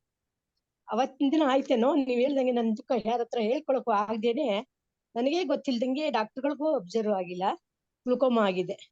ಈಗ ಲಾಸ್ಟ್ ಇಯರ್ ತೋರ್ಸಕ್ ಹೋದಾಗ ಶುಗರ್ ಬಂತಲ್ಲ ಅಂತ ಅದು ಗ್ಲುಕೋಮಾ ಯಾವಾಗ್ಲೂ ಆಗಿ ಅದೆಲ್ಲ ನರಗಳೆಲ್ಲ ಸುಟ್ಟು ರಕ್ತ ಒಡೆದು ಭಸ್ಮ ಆಗ್ಬಿಟ್ಟಿದೆ ಅಮ್ಮ. ಅದು ಏನು ಮಾಡಕ್ ಆಗಲ್ಲ, ಎಷ್ಟು ದುಡ್ಡು ಕೊಟ್ರು ಅದನ್ನ ಏನು ಮಾಡಕ್ ಆಗಲ್ಲ ಅಂದ್ಬಿಟ್ಟು ಡಾಕ್ಟರ್. ನನ್ ಮಗ ಬಂದಿದ್ದ ಅಮೆರಿಕದಿಂದ, ಅವನು ಕೇಳ್ದೆ ಏನಾದ್ರು ಮಾಡಕ್ ಆಗಲ್ಲ ಅಂತ. ಈಗ ಒಂದೇ ಕಣ್ ಕಾಣದು ಮೇಡಮ್ ನಂಗೆ, ಇನ್ನೊಂದ್ ಕಾಣಲ್ಲ. ಈಗ ನೀವ್ ಹೇಳಿದ್ದು ಒಂದು ಕಾಣುತ್ತಲ್ಲ, ಅಷ್ಟು ಸಂತೋಷ ಪಟ್ಕೊಳ್ಳಿ. ಹೌದು ಹೌದು ಮೇಡಮ್. ಆದ್ರೆ 100ಕ್ಕೆ 100 ಸತ್ಯ ನೀವ್ ಹೇಳಿದ್ದು. ನಮ್ಮನೆಯವರು ಅಷ್ಟೇ ಸ್ವಲ್ಪ ಕೋಪ, ಈಗ ಕಿವಿಗೆ ಅವಳು ತುಂಬಾ ಕೇಳಿಸ್ದಂಗಾಗಿದೆ. ಏನಕ್ಕೆ ಅಂದ್ರೆ ಅವ್ರು ಹೇಳ್ಕೊಳಲ್ಲ ನನ್ನಂಗೆ, ನನ್ನ ಹತ್ರನೂ ಹೇಳ್ಕೊಳಲ್ಲ. ಅವ್ರು ಮಕ್ಕಳದಾಗ್ಲಿ ತಮ್ದಾಗ್ಲಿ ತಮ್ಮದ ತಾವೇ ಒಳಗಿಟ್ಕೊಂಡು ಈ ನಡುವೆ ಅವ್ರಿಗೆ ತುಂಬಾ ಕಿವಿ ಕೇಳ್ದಂಗಾಗಿದೆ. ತುಂಬಾ ಕೋಪ ಬರುತ್ತೆ. ಎಲ್ಲ ನೀವ್ ಹೇಳಿದ್ದು 100ಕ್ಕೆ 100 ಸತ್ಯ ಮೇಡಮ್. ತುಂಬಾ ಥ್ಯಾಂಕ್ ಯು ಶಾಂತಲಾ ಮೇಡಮ್ ಅವರು. ನಿಮ್ಮಂತವ್ರನ್ನೆಲ್ಲ ಕರೆದು ನಮ್ಗೆ ಧ್ಯಾನ ಕೊಡ್ಸಿ ನಮ್ಮೊಳಗಿರೋ ದುಃಖಕ್ಕೆ ಕಷ್ಟಕ್ಕೆ ಯಾವ ತರ ಹೇಗ್ ಮಾಡ್ಬೇಕು ಅಂತ ಇವಾಗ ಧ್ಯಾನ ಮಾಡ್ತಾ ಇದ್ದೀನಿ ಮೇಡಮ್. ತುಂಬಾ ಈಗ ನೆಮ್ಮದಿ ಸಿಕ್ಕಿದೆ. ಸ್ಥಿತಿಗಳು ಅನುಭವಿಸ್ತಾ ಇದೀವೋ ಅದೆಲ್ಲ ನಾವು ಮಾಡ್ ಬಂದಿದೀವಿ. ಇವಾಗ ನಮಗದ ವಾಪಸ್ ಬರ್ತಾ ಇದೆ. ನಾವು ತಪ್ಪು ಮಾಡ್ಬಿಟ್ಟಿದೀವಿ, ಅದ್ರದನ್ನ ಈಗ ಅನುಭವಿಸಿ ಸರಿ ಮಾಡ್ಕೋ. ಅದಕ್ಕೊಂದು ವಿಧಾನ ಏನು ಅಂದ್ರೆ, ಪ್ರತಿನಿತ್ಯ ರಾತ್ರಿ ಮಲ್ಕೊಳ್ಳೋಕ್ ಮುಂಚೆ ಧ್ಯಾನ ಮಾಡ್ಬಿಟ್ಟು, ನಾನ್ ತಿಳಿದೇನೋ ಮಾಡಿರುವಂತ ತಪ್ಪಿರ್ಬೋದು, ಅದ್ರ ಫಲ ನಾನು ಅನುಭವಿಸ್ತಾ ಇದ್ದೀನಿ, ದಯವಿಟ್ಟು ನನ್ನನ್ನ ಕ್ಷಮಿಸು, ನನ್ಗೇನು ತಿಳ್ಕೊಳಕ್ ಆಗದಿದ್ರು ಪರವಾಗಿಲ್ಲ, ಆ ಒಂದು ಘಟನೆಯನ್ನ ಕ್ಷಮಿಸಿ ಇದರಿಂದ ಹೊರಬರಕ್ಕೆ ನಂಗೆ ಅವಕಾಶ ಮಾಡ್ಕೊಡು ಅಂತ ಕಾಸ್ಮಾಸ್ನ ಕೇಳ್ಕೋಬೇಕು, ಯೂನಿವರ್ಸ್ ನ ಕೇಳ್ಕೋಬೇಕು. ಪ್ರತಿದಿನ ರಾತ್ರಿ ಸಾರಿ ಹೇಳ್ಬೇಕು, ಕ್ಷಮೆ ಕೇಳ್ಬೇಕು. ಬೆಳಗಾಗಿದ್ದು ಈ ದಿನ ನಾ ಸಂತೋಷವಾಗಿದ್ದೀನಿ, ಆರೋಗ್ಯವಾಗಿದ್ದೀನಿ ಅಂತ ಹೇಳಿ, ಆನಂದವಾಗಿದ್ದೀನಿ ಅಂತ ಹೇಳ್ಕೊಂಡು ಇಡೀ ದಿನಾನ ಆ ಒಂದು ಭಾವನೆಯಲ್ಲಿ ನಾವು ಕಳಿಬೇಕೆ ಹೊರತು ರಿಪೀಟರ್ ಸರ್ ಯಾಕಾರ ಹುಟ್ಟಿದಿನೋ, ಮಕ್ಳು ಯಾಕೋ ಇದು ಮಾಡ್ತಾರೆ ಅಂತ ಇವ್ರನ್ನ ಬೈಯೋದು ಅರ್ಧ ಕಡಿಮೆ ಮಾಡಿ, ನಿಮ್ ಹಿಂಸೆಗಳು ಕಡಿಮೆ ಆಗುತ್ತೆ. ಇಲ್ಲ ಮೇಡಮ್, ಯಾರನ್ನು ಬೈಯಲ್ಲ. ತುಂಬಾ ವರ್ಷಗಳಿಂದ ಧ್ಯಾನದಲ್ಲಿ ಇದ್ರಲ್ಲೆಲ್ಲ ಕೇಳಿದೀನಿ, ಸತ್ಸಂಗದಲ್ಲೆಲ್ಲ. ಹಾಗೆ ನಾವು ಮಾಡಿದ ಕರ್ಮ ನಾವು ಅನ್ಬೇಕು. ನಮ್ಮನೆ ಬರೀ ಇಷ್ಟ ಅರಿವೇ ಜ್ಞಾನ, ಆ ಅರಿವೇ ಜ್ಞಾನ. ಜ್ಞಾನದಿಂದ ಜ್ಞಾನ ಅಂದ್ರೆ ಅದೇ. 92 ಇಂದನೂ ಯೋಗಕ್ಕೆಲ್ಲ ಹೋದಾಗ ಪತಂಜಲಿ ಯೋಗದವರೆಲ್ಲ ಹೇಳಿದ್ರು ಧ್ಯಾನ ಮಾಡಿ ಅಂತ. ನೇಚರ್ ಕ್ಲಾಸ್ ಅಲ್ಲಿ ಹೀಗೇನೆ ಎಲ್ಲಾ ಸತ್ಸಂಗಗಳೆಲ್ಲ ಭಾಗವಹಿಸಿದ್ದೆ ಮೇಡಮ್. ಎಲ್ಲಾ ಕಡೆಯಿಂದನೂ ತಿಳ್ಕೊಂಡ್ಬಿಟ್ಟಿದೀನಿ. ಅದು ದುಃಖ ಪಡಲ್ಲ. ಒಬ್ಬ ಮಗನ್ನು ಕಳ್ಕೊಂಡ್ಬಿಟ್ಟೆ, ವಯಸ್ಸಿನ ಮಗ. ಅದನ್ನು ಎಲ್ಲ ಆವಾಗ್ಲೇ ನಾನು ಯೋಗಕ್ಕೆಲ್ಲ ಹೋಗಿ, ಧ್ಯಾನಕ್ಕೆಲ್ಲ ಹೋಗಿ ಎಲ್ಲಾ ಸತ್ಸಂಗಗಳು ಬೆಂಗಳೂರಲ್ಲಿ ಇದ್ದೆ ಮೇಡಮ್. ಆದ್ರೆ ನಾನು ಎಷ್ಟು ಕಡೆ ಧ್ಯಾನ ಮಾಡಿ, ರವಿಶಂಕರ್ ಗುರುಜಿ, ಪತಂಜಲಿ ಯೋಗ ಎಲ್ಲಾ ಕಡೆನೂ ಮಾಡಿ ಬಂದಿನಿ. ಅಮೃತಮಯಿ, ಮಾತೃ ಇದು, ಓಂ ಶಕ್ತಿ, ಎಲ್ಲದಕ್ಕಿಂತ ನಮ್ಮ ಪತಂಜಲಿ ಸರ್ ಕೊಟ್ಟಿರೋಂತ ಅನಪಾನ ಧ್ಯಾನದಿಂದ ಮುಂದೆ ಯಾವ್ದು ಇಲ್ಲ ಮೇಡಮ್. ಇದ್ರಲ್ಲಿ ಕ್ಲಿಯರ್ ಆಗಿ ನಂಗೆ ಸಿಕ್ತೋ ಅಷ್ಟೇ ಸಂತೋಷ, ನೆಮ್ಮದಿ, ಆರೋಗ್ಯ ಇಂಪ್ರೂವ್ ಆಯ್ತು, ಎಲ್ಲ ಆಯ್ತು ಮೇಡಮ್. ನಾನು ಹೋಗೇ ಇಲ್ಲ. ಈಗ 6 ತಿಂಗಳಾಗಿದೆ. ಡಾಕ್ಟರ್ ಹತ್ರ ಶುಗರ್ ಇತ್ತು. ಲಾಸ್ಟ್ ಮನೇಲೆ ಟೆಸ್ಟ್ ಮಾಡ್ಕೊಂಡೆ, 5.3 ಬಂತು ನಾರ್ಮಲ್ಲೇನೆ. ಹಾಗಾಗಿ ಹೋಗೋದ್ ಬೇಡ, ಹೋಗ್ ಡಾಕ್ಟರ್ ಹತ್ರ ಅಂತ ಹೋಗಿಲ್ಲ. ಹಾಗೂ ನಾಳೆ ಕರ್ಕೊಂಡ್ ಹೋಗ್ತಾ ಇದ್ದೆ ನಮ್ಮ ಯಜಮಾನ್ರು, ಇರ್ಲಿ ಬಾ ನೋಡೋಣ, ನೀ ಧ್ಯಾನದಲ್ಲಿ ಅನ್ಕೊಂಡು ಇದ್ ಮಾಡ್ದಂಗ್ ಧ್ಯಾನದಲ್ಲೇ ಹೋಗಿದೆ. ನಾನು ಹೆಲ್ತಿ ಆಗಿದ್ದೀನಲ್ಲ ಮೇಡಮ್, ಸುಸ್ತಿಲ್ಲ, ಏನಿಲ್ಲ. ಅದೇ ತುಂಬಾ ಧನ್ಯವಾದಗಳು ಮೇಡಮ್. ನಿಮ್ಗೆ ತುಂಬಾ ಒಳ್ಳೊಳ್ಳೆದನ್ನ ಹೇಳ್ತೀರಿ. ನಮಸ್ತೆ. ನಮಸ್ತೆ ನಮಸ್ತೆ ಮೇಡಮ್. ನಮಸ್ತೆ Shantala. Thank you madam, thank you. ನಮಸ್ತೆ ಮೇಡಮ್. ಹಾಗೆ ನೋಡಿ, you can heal your life ಅನ್ನೋ ಬುಕ್ ಲೂಯಿಸ್ ಹೇಳಿದ್ರ, ಅದ್ರಲ್ಲಿ ಅವ್ರು ಯಾವ ಕಾಯಿಲೆಗೆ ಯಾವ ತರ ಅಫರ್ಮೇಶನ್ಸ್ ತಗೋಬೇಕು ಅನ್ನೋದನ್ನು ಅಲ್ಲಿ ಮೆನ್ಷನ್ ಮಾಡಿದ್ದಾರೆ. ಸೊ ನಾನು ಅದು ವರ್ಕ್ಶಾಪ್ ಮಾಡಿದೀನಿ ನೋಡಿ, ಅದ್ರಲ್ಲಿ ಇದೆ ಆ ಬುಕ್ ಪೇಜಸ್ ಅದ್ರಲ್ಲಿ ಹಾಕಿದೀನಿ. ನಾನು ಬಾಯಲ್ಲೂ ಹೇಳಿದೀನಿ. ಅದನ್ನ ಒಂದ್ಸಲಿ ಪ್ಲೇ ಲಿಸ್ಟ್ ಅಲ್ಲಿ ತಗೊಂಡು, ಯಾರ ಹತ್ರ PDF ಇಲ್ವೋ, ನಾನು PDF ಕಳ್ಸಿದ್ದೆ ಗ್ರೂಪ್ ಅಲ್ಲಿ. PDF ಇಲ್ದಿರೋರು ಆ ವರ್ಕ್ಶಾಪ್ ಮಾಡೋ ವಿಡಿಯೋಸ್ ನೋಡಿ. ಪ್ರತಿಯೊಂದು ಕಾಯಿಲೆಗೆ ಯಾವ ಆಲೋಚನೆಗಳು, ನಮ್ದು ಸರಿ ಇಲ್ದಿರೋ ಆಲೋಚನೆಗಳು ಏನೇನು, ಸರಿಯಾದ ಥಾಟ್ಸ್ ಏನ್ ಹಾಕೋಬೇಕು, ಅಫರ್ಮೇಶನ್ಸ್ ಏನ್ ಹಾಕೋಬೇಕು, ಎಲ್ಲ ಅದ್ರಲ್ಲಿ ಮೆನ್ಷನ್ ಮಾಡಿದ್ದಾರೆ. ಅದನ್ನ ಫಾಲೋ ಮಾಡಿ madam. Okay, next Mamata Hemant ಅವರು ಅನ್ಮ್ಯೂಟ್ ಮಾಡ್ಕೊಳ್ಳಿ. ನಮಸ್ತೆ ಮೇಡಮ್. ಮನೋರಮಾ ಮೇಡಮ್ ನಮಸ್ತೆ. ತುಂಬಾ ಚೆನ್ನಾಗಿತ್ತು ಕ್ಲಾಸು. ನಮಸ್ತೆ ಮೇಡಮ್. ತುಂಬಾ ಚೆನ್ನಾಗಿತ್ತು. ನನ್ಗೆ ಒಂದು ಕ್ವಶನ್ ರೈಸ್ ಆಗ್ತಿತ್ತು. ಅದೇ ರೀತಿ ನನ್ ಕುತ್ಕೊಳಕ್ಕೆ ಆಗ್ತಿಲ್ಲ, ಧ್ಯಾನ ಮಾಡಕ್ಕೆ ಆಗ್ತಿಲ್ಲ. ಬರೀ ಕಣ್ ಮುಚ್ಕೊಂಡ್ ಕುತ್ಕೊಂತಿದ್ದೆ, ಮೈ ಕೈ ಎಲ್ಲ ನೋವು ಬರೋದು, ಎಲ್ಲ ಫ್ರೀ ಬಿಡ್ತಿದ್ದೆ. ಬಟ್ ಈಗ ಮಾಡ್ಸಿರೋ ನೀವು ಧ್ಯಾನದಲ್ಲಿ ತುಂಬಾ ಚೆನ್ನಾಗಿತ್ತು. ಆ ಒಂದು ದೇಹ ಪ್ರಜ್ಞೆನೇ ಇರ್ಲಿಲ್ಲ. ಮತ್ತೆ ನನ್ಗೆ ಈಗ ಒಂದು ಏನ್ ಅನುಭವ ಆಯ್ತು ಅಂದ್ರೆ, ಒಂದ್ ಸ್ವಲ್ಪ ನೇಚರ್ ಕಾಣಿಸ್ತು. ನನಗೆ ಸಂತಾನದ ಸಮಸ್ಯೆ ಇದೆ. 6 IVF ಅಲ್ಲಿ 2 ಪಾಸಿಟಿವ್ ಬಂದು ಅದು ಅಬೋಷನ್ಸ್ ಆಗಿದೆ. ಈಗ ಎಲ್ಲ ಹಾಸ್ಪಿಟಲ್ ನಿಲ್ಸ್ಬಿಟ್ಟಿದೀನಿ. ನೋಡ ಧ್ಯಾನದಿಂದ ನನ್ ಮಗು ಆಗುತ್ತಾ ಅನ್ನೋ ಒಂದು ಥಾಟ್ ಅಲ್ಲಿ, ಹಾಗೆ ಆಗುತ್ತೆ ಅನ್ನೋ ಥಾಟ್ ಇಟ್ಕೊಂಡು ಧ್ಯಾನ ಮುಂದುವರಿಸ್ತಿದ್ದೀನಿ ಮೇಡಮ್. ನನಗೆ ಈಗ ಅದೇ ನೇಚರು, ಮತ್ತೆ ಒಂದು ಫ್ಲವರ್ ತರ ಅರಳೋ ತರ, ಮತ್ತೆ ಒಂದು ಗರ್ಭಕೋಶದಲ್ಲಿ ಒಂದ್ ಮಗು ಬರೋ ತರ, ಆ ಒಂಥರ ಎಕ್ಸ್ಪೀರಿಯನ್ಸ್ ಈಗಾಯ್ತು. ಕೆಲವೊಂದ್ಸತಿ ಇದೆಲ್ಲ ಬರ್ತಿದೆ, ನನ್ನ ಮೈಂಡ್ ಅಲ್ಲಿ ಇದನ್ನ ನಾವು ಇದೇ ಬರ್ಬೇಕು ಅಂತ ಥಾಟ್ ಇಟ್ಕೊಂಡು ಬರ್ತಿದ್ಯಾ, ಒಂದು ಮೈಂಡ್ ಕೆಲಸ ಮಾಡ್ತಿದ್ಯಾ ಅನ್ನೋ ಒಂದು ಕ್ವಶನ್ ಬರುತ್ತೆ ಮೇಡಮ್. ಒಂದು ಮಾತ್ರ ಹೇಳಕ್ ಇಷ್ಟಪಡ್ತೀನಿ ನಾನು, ನಿಮ್ಮ ದುಃಖ ನಿಮಗಿರುತ್ತೆ, ಮಕ್ಕಳಾಗಿಲ್ಲ, ಆರ್ಬಾರ್ಷನ್ ಆಗಿದೆ ಅಂತ. ಎಡ್ಗರ್ ಕೇಸಿದು ಪುಸ್ತಕದಲ್ಲಿ, ಮೆನಿ ಮ್ಯಾನ್ಷನ್ಸ್ ಅನ್ನೋ ಪುಸ್ತಕದಲ್ಲಿ ಒಬ್ಳಿಗೆ ಇದೇ ತರ ಅಬಾರ್ಷನ್ ಮೇಲಿನ ಮೇಲೆ ಆಗ್ತಾ ಇರುತ್ತೆ. ಅವಾಗ ಹೋಗಿ ಕೇಳಿದಿಕ್ಕೆ, ಹೋದ್ ಜನ್ಮದಲ್ಲಿ ನೀನು ದಾದಿಯಾಗಿದ್ ಯಾರಿಗ್ ಗರ್ಭ ನಿಲ್ಲೋದ್ ಬೇಡ ಅಂತ ಅವ್ರಿಗೆಲ್ರಿಗೂ ಅಬಾರ್ಷನ್ ಮಾಡ್ತಾ ಇದ್ದೆ, ಅದಕ್ಕೆ ನಿನಗೆ ಈ ಜನ್ಮದಲ್ಲಿ ಇದಿಲ್ಲ ಅಂತ ಹೇಳ್ತಾನ ಅವನು. ಅದರಿಂದ ನೀವು ರಾತ್ರಿ ಹೊತ್ತು ಪಶ್ಚಾತ್ತಾಪ ಪಟ್ಟು ಪ್ರಾಯಶ್ಚಿತ್ತ ಕ್ಷಮೆ ಕೇಳೋದನ್ನ ಶುರು ಮಾಡ್ಕೊಳ್ಳಿ. ಆಮೇಲಿಂದ ಯಾವಾಗ್ಲೂ ನಾವು ಮಕ್ಕಳಾಗ್ಲಿ ಅಂತ ಒಂದು ಆಸೆ ಪಟ್ಟಾಗ ಸುಮ್ನೆ ಮಗುವಾಗ್ಲಿ ಒಂದು ಅಂತ ಕೇಳೋದು ಸರಿ ಹೋಗದೆ ಇರಬಹುದು, ಯಾಕಂದ್ರೆ ಅನುಭವಗಳದು. ಇದ್ರಲ್ಲಿ ಯಾಕಂದ್ರೆ ತಾಯಿಯಾಗಿ ಆಯ್ಕೆ ಮಾಡ್ಕೊಳ್ಳೋದು ಆತ್ಮ. ಹಾಗಾಗಿ ಸುಮ್ನೆ ಒಂದ್ ಮಗು ಅಂದ್ರೆ ಯಾವ್ದೋ ಒಂದ್ ಮಗು ಬಂದು ರಿಟಾರ್ಡೆಡ್ ಬಂದು ಅದನ್ನ ಒದ್ದಾಡ್ಕೊಂಡು ಜೀವನ ಪೂರ್ತಿ ಒದ್ದಾಡೋದಲ್ಲ. ವಿದ್ಯಾವಂತನಾಗಿರೋ, ಬುದ್ಧಿವಂತನಾಗಿರೋ, ಜ್ಞಾನವಂತನಾಗಿರೋ, ಸಂಸ್ಕಾರವಂತನಾಗಿರೋ ಅಂತ ಆತ್ಮ ನನ್ನನ್ನ ತಾಯಿಯಾಗಿ ಆಯ್ಕೆ ಮಾಡ್ಕೋತಾ ಇದೆ ಅನ್ನೋ ಒಂದು ಕಾನ್ಸೆಪ್ಟ್, ಆ ವರ್ಡ್ಸ್ ನಾವೇನ್ ಹಾಕ್ತಿವೋ it really means a lot and makes lot of difference. ಅದರಿಂದ ಸುಮ್ನೆ ಒಂದ್ ಮಗು ಅನ್ನೋ ಆ ಭಾವನೆಯಲ್ಲಿ ಇಟ್ಕೊಂಡ್ ಮಾಡ್ಬೇಡಿ. ಖಂಡಿತ ಆಗೋದು. ನಮ್ಮ ಕರ್ಮಗಳು ಕಳೆದ್ರೆ ಅದು ಆಗೋಕೆ ಭಗವಂತನ ಕೈಲಿದೆ. ಅದಾಗತ್ತೆ. ಅದನ್ನ ಒಳ್ಳೆ ಥಾಟ್ಸೇ ಕೊಡಿ. ಯಾಕೆಂದ್ರೆ ಪತ್ರಿ ಸರ್ ಹೇಳೋರು ಮಿರಾಕ್ಯುಲಸ್ ಥಿಂಕಿಂಗ್ ಇರ್ಬೇಕು ಅಂತ ಹೇಳ್ತಿರೋ. ನನಗ್ ಮುಂದೆ ನಾನು ಯಾವ ಮಗುಗ್ ತಾಯಿ ಆಗ್ತೀನೋ ಅಂತ ಒಂದು ಆತ್ಮಕ್ ನಾನು ಆಗ್ಬೇಕು ಅನ್ನೋ ಒಂದು ಮಿರಾಕ್ಯುಲಸ್ ಥಿಂಕಿಂಗ್ ಇರ್ಲಿ, ಥಾಟ್ ಇರ್ಲಿ, ರೆಸಲ್ಯೂಷನ್ಸ್ ಇರ್ಲಿ. ಆಗೋದಿದ್ರೆ ಅದನ್ನ ಯಾರು ತಪ್ಸಕ್ ಆಗೋದಿಲ್ಲ. ಆಗತ್ತೆ. B positive. ಧ್ಯಾನ ಮಾಡ್ತಾ ಇರಿ. ರಾತ್ರಿ ದಿನ ಸಾರಿ ಕೇಳ್ಕೊಂಡು ಯಾರು ತೊಂದ್ರೆ ಮಾಡಿದ್ನೋ, ಯಾವ ಗರ್ಭನಿಲಕ್ ತೊಂದ್ರೆ ಮಾಡಿದ್ನೋ ನನ್ನ ಕ್ಷಮಿಸು ಅಂತ ಪ್ರತಿನಿತ್ಯ ಕೇಳ್ಕೊಳ್ಳಿ. ಅದಕ್ಕೆ ಪರಿಹಾರ ಸಿಗ್ಬೋದು. ಧನ್ಯವಾದಗಳು ಮೇಡಮ್. ಓಕೆಪ್ಪ. ಲತಾ ಅವ್ರ ಅನ್ಮ್ಯೂಟ್ ಮಾಡ್ಕೊಳ್ಳಿ. ಶಾಂತಲಾ ಮೇಡಮ್ ನಮಸ್ತೆ. ನಿನ್ನೆ ಅದ್ಭುತವಾಯ್ತು ಮೇಡಮ್ ಧ್ಯಾನ. ಚೆನ್ನಾಗಾಯ್ತು, ಚೆನ್ನಾಗಿ ನಡೆಸ್ಕೊಡ್ತಾರೆ. ಕೋಟಿ ಕೋಟಿ ಧನ್ಯವಾದ ಮನೋರ ಮೇಡಮ್. ನಮಸ್ಕಾರ ಥ್ಯಾಂಕ್ ಯು. ನಮಸ್ತೆ ಮೇಡಮ್. ಮರುವಿಗೆ ಏನ್ ಕಾರಣ ಮೇಡಮ್? ತುಂಬಾ ಮರುವು, ನನ್ ಮಗನ್ಗೆ ತುಂಬಾ ಮರುವು ಮೇಡಮ್. ಅದು ಏನ್ ವಯಸ್ಸು ನಿಮ್ದು? ನನ್ ಮಗನ್ಗೆ ಮೇಡಮ್ ಮರುವು. ನನ್ಗೂ ಇದೆ, ಅವನಿಗೂ ಇದೆ ಮೇಡಮ್. ಅವನಿಗೆ ಇವಾಗ 25 ಮೇಡಮ್, ನನಗೆ 46. ಅವನಿಗೆ 25 ವರ್ಷ madam. Memory is an art. ಅದು ಗೊತ್ತಾಯ್ತಲ್ಲ. ನಾವ್ ಹೇಗೆ ಡೆವಲಪ್ ಮಾಡ್ಕೊಂಡು ಹೋಗ್ತೀವೋ ಅತರ ನೆನಪಲ್ಲಿ ಇಟ್ಕೊಳಕ್ಕೆ ಸಾಧ್ಯ ಆಗುತ್ತೆ. ರಿಸರ್ಚ್ ಏನ್ ಹೇಳುತ್ತೆ ಅಂದ್ರೆ 45 ವರ್ಷದವರೆಗೂ ಯಾರಿಗೂ ಮೆಮೊರಿ ಇಲ್ಲ ಅನ್ನೋದು ಇರೋದೇ ಇಲ್ಲ. ಎಲ್ರಿಗೂ 100% ನೆನಪಿರುತ್ತೆ. ನೆನಪಲ್ಲಿ ಇಟ್ಕೋಬೇಕು ಅನ್ನೋ ಉದ್ದೇಶ ಇದ್ರೆ ನೆನಪಲ್ಲಿರುತ್ತೆ. ಆ ಒಂದು ಜ್ಞಾನ ಮಾಹಿತಿಯನ್ನ ಅಂತ ಕೇರ್ಲೆಸ್ ಆಗಿ ತಗೊಂಡ್ರೆ ಅದ್ ನೆನಪಲ್ಲಿ ಇರಲ್ಲ. ಶಾರ್ಟ್ ಟರ್ಮ್ ಮೆಮೊರಿಲಿ 7 ದಿವಸ ಕೊಟ್ಟೋಗುತ್ತೆ ಅಂತ. ಹಾಗಾಗಿ ನೆನಪಲ್ಲಿ ಇಟ್ಕೊಳ್ಳೇಬೇಕು ಅಂತ ಅದಕ್ಕೆ ಮೆಮೊರಿ ಪೆಕ್ಸ್ ಅಂತೆಲ್ಲ ಇರುತ್ತೆ. ನೆನಪಲ್ಲಿ ಇಟ್ಕೊಳ್ಬೇಕು ಅನ್ನೋ ಉದ್ದೇಶ ಇದ್ರೆ ಅದಕ್ಕೆ ತಕ್ಕಂತೆ ನಾವು ಸಂಕಲ್ಪಗಳನ್ನ ಮಾಡ್ಕೊಂಡು ಮನನ ಮಾಡ್ಕೊಂಡು ಅದನ್ನ ಮತ್ತೆ ಮತ್ತೆ ಮನನ ಮಾಡಿ ನೆನಪಿಸ್ಕೊಂಡು ನೆನಪಲ್ಲಿ ಪ್ರಯತ್ನ ಪೂರ್ವಕವಾಗಿ ನೆನಪಿಟ್ಕೊಳ್ಳೋದು ಅಭ್ಯಾಸ ಮಾಡ್ಬೇಕು ಮೇಡಮ್. ಇವಾಗ 60 ವರ್ಷ ಆದ್ಮೇಲೆ ಮೆಮೊರಿ ಇಲ್ಲ ಅಂತಂದ್ರೆ ಅದು ಏಜ್ ರಿಲೇಟೆಡ್ ಆದ್ರಿಂದ ಅದು ಪ್ರಾಬ್ಲಮ್ ಅಲ್ಲ. ಮತ್ತೆ ಇನ್ನೊಂದು, ನೀವು ಈಗ ಹೇಳಿದ್ರಲ್ಲ ನನಗೂ ನನ್ ಮಗನ್ಗೂ ಇಬ್ಬರಿಗೂ ನೆನಪಿನ ಇದು ಪ್ರಾಬ್ಲಮ್ ಅಂತ. ಪ್ರತಿಯೊಂದು ನಾವು ಆಡೋ ಮಾತು ಕೂಡ ಸಂಕಲ್ಪವಾಗಿ ಆಗ್ತಾ ಇರುತ್ತೆ. ಪ್ರಕೃತಿ ಅಶ್ವಿನಿ ದೇವತೆಗಳು ಅಸ್ತು ಅಂತಿರ್ತಾರೆ. ಹಾಗಾಗಿ ಅಂತ ಮಾತುಗಳನ್ನ ಅಫರ್ಮೇಟಿವ್ ಆಗಿ ನನಗೂ ನೆನಪಿಲ್ಲ, ನನ್ ಮಗನ್ಗೂ ಇಲ್ಲ ಅಂತ ಈ ತರದ್ ಹೇಳೋ ಬದಲು ಅವನಿಗೆ ಅವನೇ ಧ್ಯಾನ ಮಾಡಕ್ ಹೇಳಿ. ಮೆಮೊರಿ ಅದೇ ಇಂಪ್ರೂವ್ ಆಗುತ್ತೆ. ಧ್ಯಾನ ಮಾಡಕ್ ಹೇಳಿ. ಚೆನ್ನಾಗಿ ಧ್ಯಾನ ಮಾಡಿ. ಇಬ್ರು ಕೂತ್ಕೊಂಡು ಚೆನ್ನಾಗಿ ಧ್ಯಾನ ಮಾಡಿ. ಪಿರಮಿಡ್ ಹಾಕೊಳ್ಳಿ. ಓದುವಾಗ, ಕಲಿಯುವಾಗ. ಏನ್ ಮಾಡ್ತಾ ಇದ್ದಾನೆ ಮಗ? ಹಲೋ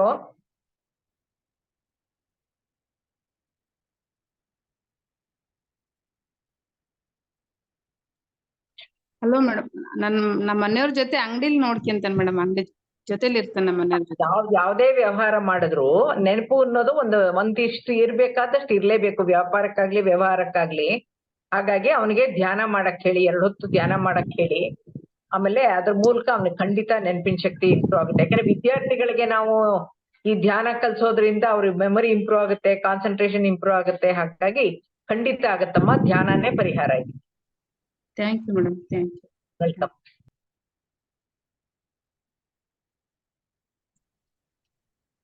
ನಮಸ್ತೆ ಮೇಡಮ್. ನಮಸ್ತೆ.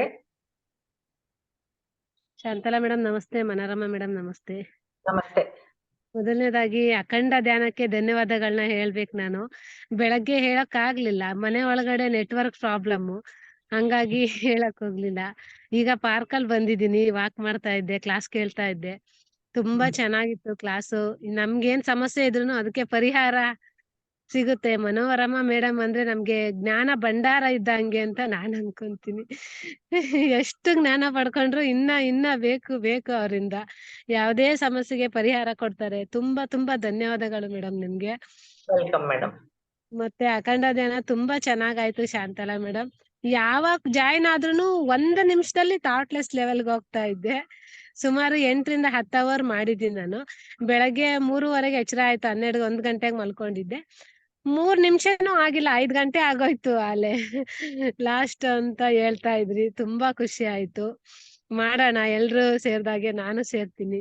ಎಷ್ಟಾಗುತ್ತೋ ಅಷ್ಟು ಇನ್ನು ಮುಂದೆ ಮಾಡೋಣ, ಇನ್ನು ಮುಂದೆ ಹೋಗೋಣ.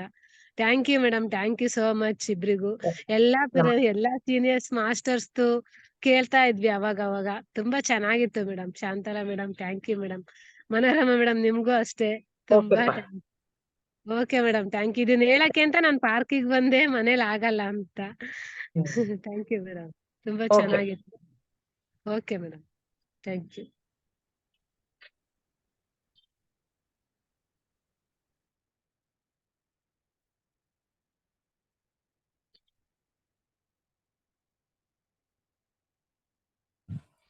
ನಮಸ್ತೆ ಮೇಡಮ್. ನಮಸ್ತೆ.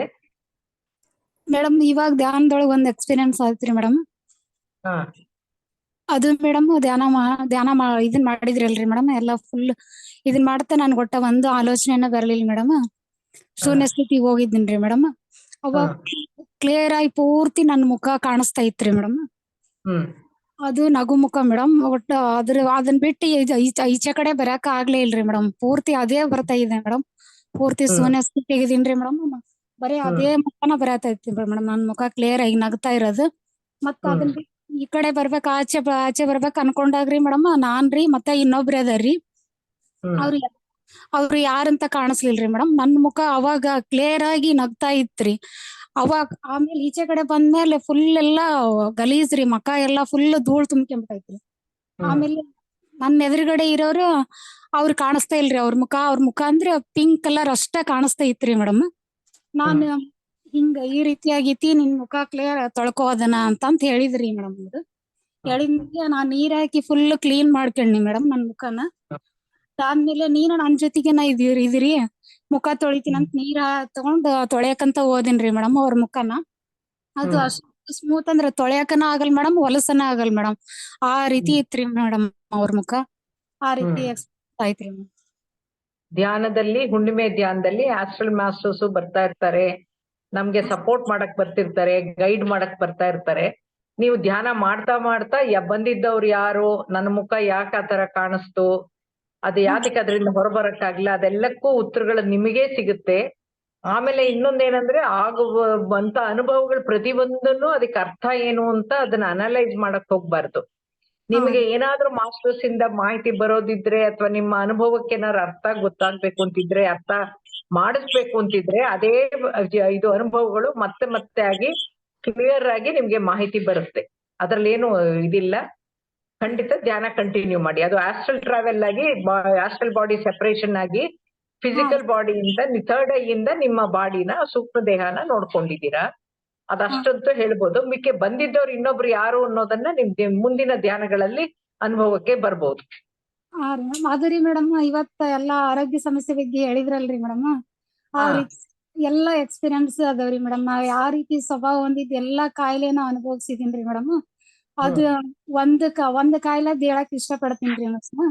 ಅದು ರೀ ಕಿವಿ ಕೇಳಿಸ್ಲಾರ್ದ ಇರ್ಬೋದ್ರಿ ಇರೋದ್ ಹೇಳಿದ್ರಲ್ರಿ ಮೇಡಮ್. ಅದು 100% ನಿಜ ರೀ ಮೇಡಮ್. ನಾನ್ ಸಾಲಿಗೆ ಹೋಗ್ತಿರ್ಬೇಕಾದ್ರೆ ಮನೆ ಕೆಲ್ಸ ಹೇಳ್ತಿದ್ರಿ ಮೇಡಮ್. ಅದು ಯಾವಾಗ ನಾನ್ ಕೇಳೇ ಇಲ್ಲ. ಮತ್ತೆ ಒಳ್ಳೆ ಹೇಳಿ ನಾನು ವಾಪಸ್ ಬಂದ್ಮೇಲೆ ಕೇಳ್ತಿದ್ರಿ, ಹೇಳಿದ್ದೆ ಕೆಲ್ಸ ಮಾಡಿಲ್ಲ ಅಂತೇಳಿ. ನನಗ್ ಕೇಳೇ ಇಲ್ಲ ನೀವ್ ಹೇಳಿದ್ದಂತ ಸುಳ್ಳು ಹೇಳ್ತಿದ್ದೀನ್ರಿ ಮೇಡಮ್. ಮತ್ತೆ ಅದ್ರಿ ಮೇಡಮ್, ನಮ್ ತಾತ ಸ್ವಲ್ಪ ಕಾಯಿಲೆ ಬಿದ್ದಿದ್ರಿ ಲಾಸ್ಟ್ ರೀ ಮೇಡಮ್. ಅವ್ರು ಬಿದ್ರೆ ಬಾಯೆಲ್ಲ ಹೋಗ್ಬಿಟ್ಟಿತ್ರಿ. ಅವ್ರಿಗೆ ಏನ್ರ ಊಟ ಬೇಕಾದ್ರೆ ಸ್ವಲ್ಪ ಒಂದ್ ಏನ ಕಟ್ಗಿ ತಗೊಂಡು ಒಂದ್ ಡಬ್ಬಿ ಮಾಡಿದ್ರಿ ಮೇಡಮ್, ಅದಕ್ ಹೊಡಿತಿದ್ರಿ ಮೇಡಮ್. ಅವ್ರು ಹೊಡೆಯದ್ ನೋಡಿ ನಾನು ಬಾಳ ಇದನ್ ಮಾಡ್ಕೊಂದಿನಿ. ನಾನು ಓದಾಕತ್ತೀನಿ, ಇದು ಬಡಿಯಕ ನೋಡ ಅಂತ ಹೇಳಂದ್ ನನ್ ತಲಿ ಕೆಡಿಸ್ಕೊಂಡ್ ಎದಕ್ಕ ಕರಿತಾರ ಹೋಗ್ಬೇಕ ಅಂತ ಅನ್ಕೊಳಿಲ್ರಿ ಮೇಡಮ್. ನಾನು ಅದ್ರಿಂದರಿ ನಾನು ಹೋಗ್ತಿದ್ದಿಲ್ರಿ, ಕಿವ್ಯಾಗ ಹಳ್ಳಿ ಇಟ್ಕೊಂತಿದ್ದೀನ್ರಿ. ಮತ್ತ ರಾತ್ರಿ ಮಲ್ಕೋಬೇಕಾದ್ರ ಏನಾ ಒಂದ್ ಸೌಂಡ್ ಬಂದ್ರನ ನನ್ಗೆ ಯಾವ್ದು ಸೌಂಡ್ ಬೇಡ, ನಾವ್ ಓದ್ಬೇಕು ಅಷ್ಟ, ಅದೊಂದ ತಲೆ ಇಟ್ಕಂದ್ರಿ ಯಾವ್ದು ಸೌಂಡ್ ಕೇಳಕ್ ಇಷ್ಟ ಪಡ್ತಿದ್ದಿಲ್ರಿ ಮೇಡಮ್. ಈಗ ನನ್ಗ ಹಂಗಾಗ್ರಿ ಕಿವಿ ಸಮಸ್ಯೆ ಬಂದೈತ್ರಿ ಮೇಡಮ್. ಅದಕ್ಕೆ ಸಾರಿ ಕೇಳಿ, ದಿನಾ ರಾತ್ರಿ ಸಾರಿ ಕೇಳಿ, ಚೆನ್ನಾಗಿ ಧ್ಯಾನ ಮಾಡಿ. ಹಾ ರೀ ಮೇಡಮ್. ಅದ್ರಿ ನನಗ್ರಿ ಅನಸ್ತಿತ್ರಿ, ಯಾರ್ಯಾರಿಗೆ ನೀವ್ ನೋವು ಮಾಡಿದಿರೋ, ಯಾರ ಒಂದು ಸೌಂಡ್ ಇಷ್ಟ ಇಲ್ಲ ಅಂತ ನೀವ್ ಹೆಂಗೆ ರಿಯಾಕ್ಟ್ ಮಾಡಿದಿರೋ, ಸ್ಪಂದಿಸಿದಿರೋ, ಏನ್ ಮಾಡಿದಿರೋ, ಅದೇ ಅವ್ರಿಗೆಲ್ಲ ಸಾರಿ ಕೇಳ್ತಾ ಬನ್ನಿ. ಓಕೆಮ್ಮ.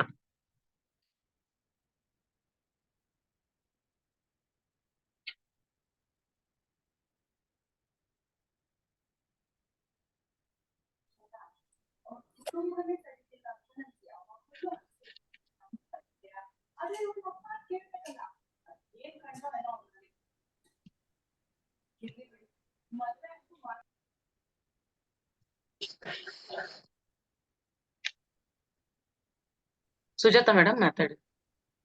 ಹಾ ನಮಸ್ತೆ ಶಾಂತಲಾ ಮೇಡಮ್, ನಮಸ್ತೆ ಮನೋರಮಾ ಮೇಡಮ್. ನಮಸ್ತೆ. ನಿಮ್ಮಿಬ್ಬರ ಸಹಾಯದಿಂದ ಧ್ಯಾನನ 1 ತಿಂಗಳಿಂದ ಮಾಡ್ತಾ ಇದೀನಿ. ಒಂದು ಎಫೆಕ್ಟ್ ಅಂತೂ ನಂಗೆ ಗೊತ್ತಾಗ್ತಿದೆ. ಅಂತ ಮೊದ್ಲಿಂದ ನಂಗೆ ತುಂಬಾ ತಾಳ್ಮೆ ಇರೋ ಮನುಷ್ಯಳು ನಾನು, ಮತ್ತೆ ತುಂಬಾನೇ com ಆಗಿರೋಳು.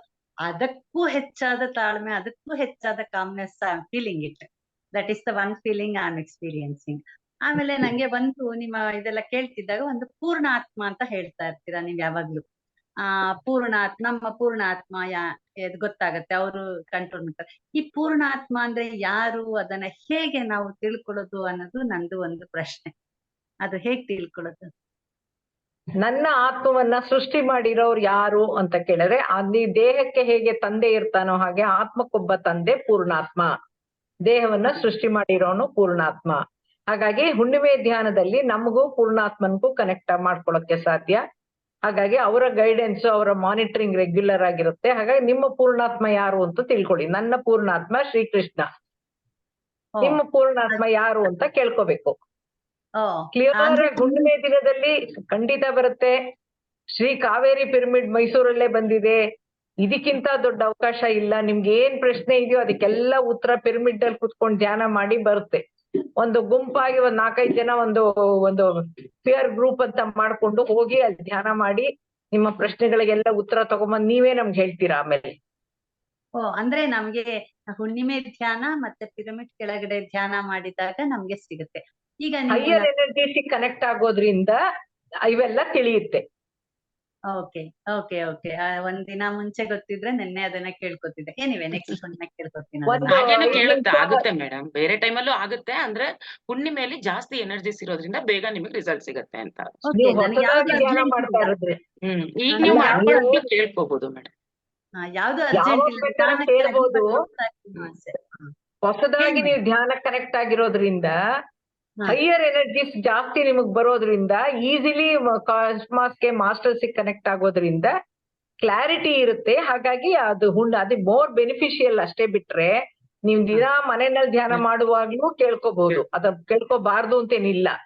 But to get yourself connected to higher energies and ಪೂರ್ಣ ಆತ್ಮ, it is better you are in pyramid and also on full moon day ಅಷ್ಟೇ.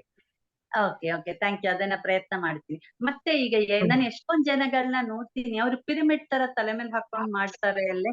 ಅದು ಏನ್ ಅದು ಹೇಗೆ ತಗೊಳ್ಳೋದು? ಅದನ್ನ ಮಾಡ್ಕೋಬೇಕಾ? ಮೇಡಮ್ ಹತ್ರನೇ ಸಿಗುತ್ತೆ ಪಿರಮಿಡ್ಸ್. ನೀವು ಮೆಸೇಜ್ ಮಾಡಿ ಮೇಡಮ್, ಹೇಳ್ತೀನಿ ನನ್ನ ಹತ್ರ. ಆಯ್ತು ಆಯ್ತು, ಅದ್ರ ಬಗ್ಗೆ ತಿಳ್ಕೊತೀನಿ. Thank you so much. Thank you again and again for ಅಖಂಡ ಧ್ಯಾನ. ಮತ್ತೆ ಇವತ್ತಿನ ಪ್ರತಿಯೊಂದು ಸೆಷನ್ ನಿಮ್ದು ಎಕ್ಸ್ಟ್ರಾರ್ಡಿನರಿ. ನಾನು ತುಂಬಾ ಕಲ್ತ್ಕೊಳ್ತಾ ಇದ್ದೀನಿ. ಥ್ಯಾಂಕ್ಸ್ ಅನ್ನೋದು ತುಂಬಾ ಸ್ಮಾಲ್ ವರ್ಡ್ ನಿಮ್ಮಿಬ್ಬರಿಗೂ, but still I express my heartfelt. ನಾನೀಗ ಹೊಸ ಕಲ್ತಿರೋದು ಆತ್ಮಪೂರ್ವಕ ನಮಸ್ಕಾರಗಳು, ಧನ್ಯವಾದಗಳು. Thank you. Okay madam. Yes madam, thank you madam. ಮಾಡ್ತಾ ಇದ್ದೀರಾ, ಅದೇ ತರ ನೀವು ಕನ್ಸಿಸ್ಟೆಂಟ್ ಆಗಿ ಮಾಡ್ತಾ ಇದ್ದೀರಾ, ಮಾಡಿ madam. Yes, it is such a great opportunity. God blessed on me, so I will continue to do this. Thank you so much. Thank you madam, thank you. Shobha ಅವರೇ ಮಾತಾಡಿ.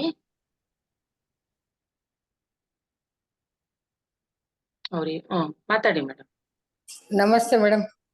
ನಮಸ್ತೆ. ರಾಮಾಗ ಅವ್ರು ಮೇಡಮ್ ಅವ್ರಿಗೂ ನಮಸ್ತೆ ಮೇಡಮ್. ನಮಸ್ತೆ. ನಿನ್ನೆ ಅಖಂಡ ಧ್ಯಾನ ಮೇಡಮ್ ಬಾಳ ಅಂದ್ರೆ ಬಾಳ ಚೆನ್ನಾಗಿತ್ತು ಮೇಡಮ್. ನಿನ್ನೆ ಅಖಂಡ ಧ್ಯಾನ ಬೆಳಿಗ್ಗೆ ನಮ್ಗೆ 8 ಗಂಟೆ ಆಗಿದ್ದೆ ಗೊತ್ತಾಗಿಲ್ಲ ಮೇಡಮ್. ಅಷ್ಟು ಚೆನ್ನಾಗಿ ಕುತ್ಕೊಂಡಿದೀವಿ. ನಿಜವಾಗ್ಲೂ ನಮ್ಗೆ ಬಾಳ ಅಂದ್ರೆ ಬಾಳ ಇದಾಗ್ಬಿಡ್ತು ಮೇಡಮ್ ನಿನ್ನೆ ನನಗೆ. ಆಮೇಲೆ ಇದು ಪಿರಮಿಡ್ ಒಳಗಡೆಗೆ ಮಾಡಿದ್ರೆ ಇನ್ನ ಎಷ್ಟು ಬರ್ಬೋದು ನಮ್ಗಂತ ನನಗ ಇದಾಗಿತ್ತು ಮೇಡಮ್. ಇದು ಜೊತೆಗ್ ಮಾಡಿದ್ದೆ ಬೆಳಿಗ್ಗಿಂದ ಸಾಯಂಕಾಲ ತನಕ ಕುಂತ್ರೆ ಒಂದ್ ಸ್ವಲ್ಪನು ಬೇಜಾರಾಗಿಲ್ಲ, ಸ್ವಲ್ಪನು ಸುಸ್ತಾಗಿಲ್ಲ ಮೇಡಮ್ ನಮ್ಗೆ. ಏನಂದ್ರೆ ಲಾಸ್ಟ್ಗೆ ಸ್ವಲ್ಪ ಫೋನ್ ಆಫ್ ಆಗ್ಬಿಡ್ತು ಮೇಡಮ್ ನಂದು. ಹಂಗಾಗಿ ಮಾತಾಡಕ್ ಆಗ್ಲಿಲ್ಲ. ಅದಕ್ಕೆ ತುಂಬಾ ತುಂಬಾ ಧನ್ಯವಾದಗಳು ಮೇಡಮ್. ತುಂಬಾ ನನ್ನ ಆರೋಗ್ಯ ಎಲ್ಲ ತುಂಬಾ ಸುಧಾರಿಸಿದೆ ಮೇಡಮ್. ನನ್ನ ಆರೋಗ್ಯ ಸುಧಾರಿಸಿದೆ, ಎಲ್ಲ ಬಹಳ ಆರಾಮಾಗಿದ್ದೀನಿ ಮೇಡಮ್. ಅದಕ್ಕೆ ತುಂಬಾ ಧನ್ಯವಾದಗಳು ಮೇಡಮ್. ನಿಮ್ಗೂ ರಮಾದೇವಿ ಮೇಡಮ್ಗೂ ಎಲ್ಲರಿಗೂ ಇರುವಂತ ಅಲ್ಲಿ ನಿನ್ನೆ ಬಂದಿರೋಂತ ಎಲ್ಲ ಮಾಸ್ಟರ್ಗೂ ನನಗೆ ನನ್ನ ನಮಸ್ಕಾರಗಳು madam. Okay, thank you masters. Lata madam ಮತ್ತೆ ಇದ್ ಮಾಡಿದೀರಾ, ಹ್ಯಾಂಡ್ ರೈಸ್ ಮಾಡಿದೀರಾ? ಇಲ್ಲ ಮೇಡಮ್, ಅವಾಗ್ಲೇ ನಿಮ್ದು ವಾಯ್ಸ್ ಕೇಳಿಸ್ತಿರ್ಲಿಲ್ಲ. ನೀವು ಮಾತಾಡ್ತಿದ್ರಿ ಕೇಳಿಸ್ತಿರ್ಲಿಲ್ಲ ಮೇಡಮ್. ಅದಕ್ಕೆ ಮ್ಯೂಟ್ ಆಗಿದೆ ಏನೋ ಅಂತ ಹೇಳಕ್ಕೆ ಮಾಡಿದೆ ಮೇಡಮ್. ಅದೇ ಆವಾಗ ಆಗಿತ್ತು. ಎಸ್. S masters. ಮೇಡಮ್ 7, 8 ಆಯ್ತು, ಇನ್ನೊಬ್ರು ಹ್ಯಾಂಡ್ ರೈಸ್ ಮಾಡಿದ್ದಾರೆ. ಸೊ ಮಾಸ್ಟರ್ಸ್ ಇನ್ನ ಹ್ಯಾಂಡ್ ರೈಸ್ ಮಾಡ್ಬೇಡಿ, ಟೈಮ್ ಆಗ್ತಾ ಇದೆ. ಇನ್ನೇನಾರು ಆತರ ಡೌಟ್ಸ್ ಇದ್ರೆ ನೀವು ವಾಯ್ಸ್ ಮೆಸೇಜ್ ಮೇಡಮ್ ಗಾರು ಹಾಕ್ಬೋದು, ನನಗಾರು ಹಾಕಿ ನಿಮ್ಗೆ ಏನ್ ಡೌಟ್ಸ್ ಇದ್ರು ಕ್ಲಾರಿಫೈ ಮಾಡ್ಬೋದು. ಸೌಮ್ಯರೊಬ್ರು ಮಾತಾಡಿ, ಇನ್ಯಾರು ಮತ್ತೆ ಹ್ಯಾಂಡ್ ರೈಸ್ ಮಾಡ್ಬೇಡಿ. ಹೇಳಿ ಸೌಮ್ಯ ಮೇಡಮ್. ಮೇಡಮ್ ನಮಸ್ತೆ. ನಮಸ್ತೆ. ಮೇಡಮ್ ನಮ್ದು ಮನೋರಮಾ ಮೇಡಮ್ ಅವ್ರದ್ದು ಅಷ್ಟೇ, ನಿಮ್ದು ಅಷ್ಟೇ ಯೂಟ್ಯೂಬ್ ಅಲ್ಲಿ ಸುಮಾರು ಕೇಳ್ತಾ ಇರ್ತೀವಿ. ನಮ್ದು ಇಲ್ಲಿ ಒಂದು ಪಿರಮಿಡ್ ಸೆಂಟರ್ ಇದೆ. ಮತ್ಲಬ್ ನಾವು ಒಂದು 8 ಜನ ಇಲ್ಲಿ ಕುತ್ಕೊಂಡು ಧ್ಯಾನ ಮಾಡ್ತೀವಿ ಮೇಡಮ್. ಎವ್ರಿ ಈವ್ನಿಂಗ್ 4 to 5 ನಾವು ನಿಮ್ದನೆ ಹಾಕೊಳ್ತಾ ಇರ್ತೀವಿ. 1 hour 15 minutes ಎಲ್ಲ. ಅದ್ರಲ್ಲಿ ನೆನೆ ಅಖಂಡ ಧ್ಯಾನದ ಬಗ್ಗೆ ನಾನು ಫ್ಲೈಯರ್ ಹಾಕಿದ್ದೆ. ಸೊ ನಮ್ಮ ಮಾಸ್ಟರ್ಸ್ ಸುಮಾರು ಜನ ಕುತ್ಕೊಂಡಿದ್ರು, ಅವರೆಲ್ಲ 60+ ಇರೋರು. ಒಬ್ರು ಅದ್ರಲ್ಲಿ ಲೇಡಿಗೆ ನೆನೆ ಅಖಂಡ ಧ್ಯಾನ ಸುಮಾರು ಹೊತ್ತು ಕೂತಿದ್ರಂತೆ, 11 ಗಂಟೆಯಿಂದ ಮತ್ತೆ 3 ಗಂಟೆಯಿಂದ ಸಾಯಂಕಾಲ ರಾತ್ರಿನೂ ಸಹಿತ ಕೂತಿದ್ದಾರೆ. ಬಟ್ ಅವ್ರಿವತ್ತು ತುಂಬಾ ಸುಸ್ತಾಗ್ತಾ ಇದೆ, ನನ್ಗೆ ನನ್ ಕೆಲ್ಸಗಳು ಕೂಡ ಮಾಡ್ಕೊಳಕ್ ಆಗ್ತಾ ಇಲ್ಲ ಅಂತ ಹೇಳಿದ್ರು. ಅದಕ್ಕೆ ಧ್ಯಾನ ದಿನ ಎನರ್ಜಿ ಸಿಗತ್ತೆ, ಬಟ್ ಈಗ ಆಗಕ್ ಚಾನ್ಸ್ ಇಲ್ವಲ್ಲ ಅಂತ ಕೇಳ್ದೆ. ಮತ್ತೆ ಇವತ್ತು ಇರೋದ್ರಿಂದ ಇವತ್ತು ನಿಮ್ ಮಾಡಿ ಅಂತ ಅಷ್ಟೇ ಹೇಳಿದೆ ಅವರಿಗೆ. ಯಾಕಿರ್ಬೋದು ಮೇಡಮ್ ಈ ತರ? ನೀರ್ ಕುಡಿಯಕ್ ಹೇಳಿ ಮೇಡಮ್ ಅವ್ರಿಗೆ. ವಯಸ್ಸಾಗಿದೆ ಅಂತ ಹೇಳ್ತಾ ಇದೀರಾ, ಜಾಸ್ತಿ ನೀರ್ ಕುಡಿಯಕ್ ಹೇಳಿ. ಡಿಹೈಡ್ರೇಟ್ ಆಗ್ಬಾರ್ದು. ಅದು ಒಳಗಡೆ ಕ್ಲೆನ್ಸಿಂಗ್ ಪ್ರೊಸೆಸ್ ನಡೀತಾ ಇರುತ್ತಲ್ವಾ, ಕೆಲವ್ರಿಗೆ ಆತರ ಸುಸ್ತಾಗ್ಬೋದು. ನೀರ್ ಸ್ವಲ್ಪ ಕುಡಿತಾ ಇರಕ್ ಹೇಳಿ ಯಾವಾಗ. ಆಮೇಲೆ ಇನ್ನೂ ಒಂದು ಕಾರಣ ಏನಿರ್ಬೋದು ಅಂದ್ರೆ, ಸಾಮಾನ್ಯವಾಗಿ ಧ್ಯಾನ, ಎನರ್ಜಿ ಅದೆಲ್ಲ ಸ್ವಲ್ಪ ಹೊಸದಾಗಿರೋಂತವ್ರಿಗೆ ನಾನ್ ನಿದ್ದೆ ಮಾಡಿಲ್ಲ, ನಿದ್ದೆ ಕೆಟ್ಟಿದೀನಿ, ಅದ್ರಿಂದ ನನ್ಗೆ ಅದು ಅಂತ ಅನ್ನೋ ಒಂದು ಫೀಲಿಂಗ್ ಇದ್ರೆ ಆತರ ಸುಸ್ತು ಅಂತ ಅನ್ಸುತ್ತೆ, ನಿದ್ದೆ ಹೋಗಿಲ್ಲ ಅನ್ನೋದೇ ಅವ್ರು ಜಪ ಮಾಡೋ ತರ ಕೆಲವರು ಇರ್ತಾರೆ. ಹಾಗಾಗಿ ಅವ್ರಿಗೇನಾರು ಆತರ ಭಾವನೆ ಇದ್ರೆ 1 ಗಂಟೆ ಧ್ಯಾನ is equal to 3 hours of deep sleep ಅಂತ ಹೇಳಿ. ಹಾಗಾಗಿ ಧ್ಯಾನದಿಂದ ಎನರ್ಜಿ ಕಳ್ಕೊಳ್ಳಲ್ಲ. ಬಟ್ ಮೇಡಮ್ ಹೇಳಿದಂಗೆ ನೀರ್ ಕುಡಿದು ಟಾಕ್ಸಿನ್ಸ್ ಎಲ್ಲ ಆಚೆ ಹೋಗ್ಬೇಕಷ್ಟೇನೆ, ಎಲ್ಲ ಕ್ಲೆನ್ಸಿಂಗ್ ಪ್ರಾಸೆಸ್ ಅಷ್ಟೇ. Okay madam. ಎಲ್ಲಿ ಮೇಡಮ್ ನೀವು ಮೈಸೂರಲ್ಲ, ಎಲ್ಲಿರೋದು ನಿಮ್ದು? ಇಲ್ಲ ಮೇಡಮ್, ಬೆಂಗಳೂರಲ್ಲಿ. ಅಷ್ಟೇ ಮೇಡಮ್, ಅವ್ರು ಹೊಸದಾಗಿ ಮಾಡ್ತಿರ್ಬೋದು ಮೋಸ್ಟ್ಲಿ. ಅದ್ ಜಾಸ್ತಿ ಹೊಸದಾಗೆ ಇದಾರೆ. ಅದೇ ಜಾಸ್ತಿ ಹೊತ್ತು ಕೂತಿದಾರಲ್ಲ, ಆತರ ಆಗಿರತ್ತಷ್ಟೇ. ಹೇಳಿಗೆಲ್ಲ ಗಾಬರಿ ಏನ್ ಬಿಡೋದ್ ಬೇಡ, ಕ್ಲೆನ್ಸ್ ಆಗ್ತಾ ಇರತ್ತಷ್ಟೇ. ಎಳ್ನೀರ್ ಕುಡಿಯಕ್ ಹೇಳಿ, ಸ್ವಲ್ಪ ಲಿಕ್ವಿಡ್ಸ್ ಜಾಸ್ತಿ ತಗೊಳಕ್. Okay ma'am, thank you ma'am. Welcome. Padma ಅವರೇ ಲಾಸ್ಟ್ ಹೇಳಿ ಮೇಡಮ್. ಹೇಳ್ಕೊಳಕ್ ಆಗ್ಲಿಲ್ಲ ಮೇಡಮ್ ಬೆಳಿಗ್ಗೆ. ನಮಸ್ತೆ ಮೇಡಮ್. ಮನೋರಮಾ ಮೇಡಮ್ ನಮಸ್ತೆ, ಶಾಂತಲಾ ಮೇಡಮ್ ನಮಸ್ತೆ. ನೆನ್ನ ತುಂಬಾ ಚೆನ್ನಾಗಿತ್ತು ಅಖಂಡ ಧ್ಯಾನ. ನಾನು ಎಷ್ಟು ಗಂಟೆ 4:15 ಕೂತ್ಕೊಂಡದಕ್ಕೆ 11 ಗಂಟೆಗೆ ಎದ್ದೆ ಧ್ಯಾನದಿಂದ. 11 ಗಂಟೆಗೆ ಎದ್ದು ತಿಂಡಿ ತಿಂದು ಒಂದ್ ಸ್ವಲ್ಪ ಲೈಟ್ ಆಗಿ ತಿಂಡಿ ತಿನ್ಕೊಂಡು ಮತ್ತೆ ಕೂತ್ಕೊಂಡಾಗೆ ಮತ್ತೆ 2:15 ಎದ್ದೆ. 1 ಲೋಟ ಮಜ್ಜಿಗೆ ಕುಡ್ದೆ ಅಷ್ಟೇನೆ. ನೈಟ್ 1 ಲೋಟ ಹಾಲು ಕುಡ್ದೆ ಅಷ್ಟೇನೆ. ನೈಟ್ ಬಂದು 11 ಗಂಟೆ ತನಕ ಮಾಡ್ದೆ. 11 ಗಂಟೆ ಮುಗಿಸ್ಕೊಂಡು ಸ್ವಲ್ಪ ನಿದ್ದೆ ಹೋಗ್ಬಿಟ್ಟೆ. ಮತ್ತೆ 1:15 ಎದ್ದೆ. 1:15 ಎದ್ದವಳು 5:30 ತನಕ ಕ್ಲೋಸ್ ಆಗೋ ತನಕನು ಧ್ಯಾನ ಮಾಡಿ. ತುಂಬಾ ಚೆನ್ನಾಗಿತ್ತು, ತುಂಬಾ ಚೆನ್ನಾಗಿತ್ತು. ಎಲ್ಲಾರ್ಗು ಮಾಸ್ಟರ್ಸ್ ಗಳು ಎಲ್ರಿಗೂನು ತುಂಬಾ ಧನ್ಯವಾದಗಳು. ಈಗ್ಲೂ ಕೂಡ ಮನೋರಮಾ ಮೇಡಮ್ ಸಖತ್ತ ಕೊಟ್ರು. ಎಲ್ಲಾ ಟಾಪಿಕ್ ಎಲ್ಲ ತುಂಬಾ ಚೆನ್ನಾಗಿತ್ತು. ನಮ್ ಕಡೆಯವ್ರು ಒಬ್ರು ಬಂದಿದ್ರು, ಅವರು ನಾವಿಬ್ರು ಕುತ್ಕೊ ಧ್ಯಾನ ಮಾಡಿದ್ವಿ. ಈಗಷ್ಟೇ ಹೋದ್ರು ಅವರು. ನಂದು ಮ್ಯೂಟ್ ಆಗಿ ಬಿಟ್ಟಿದ್ದಲ್ಲ, ಮಾತಾಡಕ್ ಆಗ್ಲಿಲ್ಲ, ಹೊರ್ಟೋಗ್ಬಿಟ್ರು ಅವ್ರು. ಈಗ ತಾನೆ ಕತ್ಲೆ ಆಯ್ತು ಅಂತ ಹೇಳ್ಬಿಟ್ಟು. ಅಷ್ಟ್ ಚೆನ್ನಾಗ್ ಕೊಡ್ತಾರೆ ಮೇಡಮ್. ಅದಕ್ಕೆ ನೀವು ಇಷ್ಟ ಮಟ್ಟ ಧ್ಯಾನ ಮಾಡ್ಕೊ ಒಳಗೆ ಕೂತ್ತಾರೆ ಅಂತ. ನೀವೆಲ್ಲ ಧ್ಯಾನ ಮಾಡಿ ಎನರ್ಜಿ ತಗೊಂಡಿದ್ದೀರಾ ಮೇಡಮ್. ನಾನ್ ನಿನ್ನೆ ಧ್ಯಾನ ಅಷ್ಟು ನಿಮ್ಮಷ್ಟು ಮಾಡಕ್ ಆಗ್ದಿಲ್ದಿದ್ರು ನಾನು ಆರ್ಗನೈಸ್ ಮಾಡ್ತಾ ಇದ್ದಿದ್ರಿಂದ, ಆದ್ರೆ ಎಷ್ಟು ಎನರ್ಜಿ ಇದೆ ಅಂದ್ರೆ, ನಾನು ನಿದ್ದೆ ಮಾಡಿಲ್ಲ ನಿದ್ದೆನೆ ಮಾಡಿಲ್ಲ. ಬೆಳಗ್ಗೆ ನಿದ್ದೆನೂ ಬರ್ಲಿಲ್ಲ. ಇದುವರೆಗೂ ಒಂದೇ ಹೊತ್ತೆ ತಿಂದಿರೋದು ನಾನು. ಬೆಳಗ್ಗೆನೂ ತಿನ್ಲಿಲ್ಲ, ಮಧ್ಯಾಹ್ನ ಸ್ವಲ್ಪ ತಿಂದಿದ್ದು. ಈಗ್ಲಿಗೂ ಹೊಟ್ಟೆ ಹಸಿತಿಲ್ಲ, ತಿನ್ಬೇಕಂತ ಅನ್ನಿಸ್ತಾ ಇಲ್ಲ. ಯಾಕೆ ಊಟ ತಿಂಡಿ ಏನು ತಿಂತಾ ಇಲ್ಲ ಅಂತಂದ, ಉಪವಾಸ ಧ್ಯಾನ ಮಾಡ್ಬೇಕು ಅದಕ್ಕೆ ಅಂತಂದು. ಆದ್ರೂ ನಾ ಕಿಡ್ನಿ ತಂದ್ ಮಡಗಿ ತಿನ್ನಿಸ್ಬಿಟ್ಟು ನಾನು ಊಟನೇ ಮಾಡಿ. ಆದ್ರೂ ಎಷ್ಟ್ ಕೆಲ್ಸ ಮಾಡಿದ್ದೀನಿ ಗೊತ್ತಾ ಮೇಡಮ್?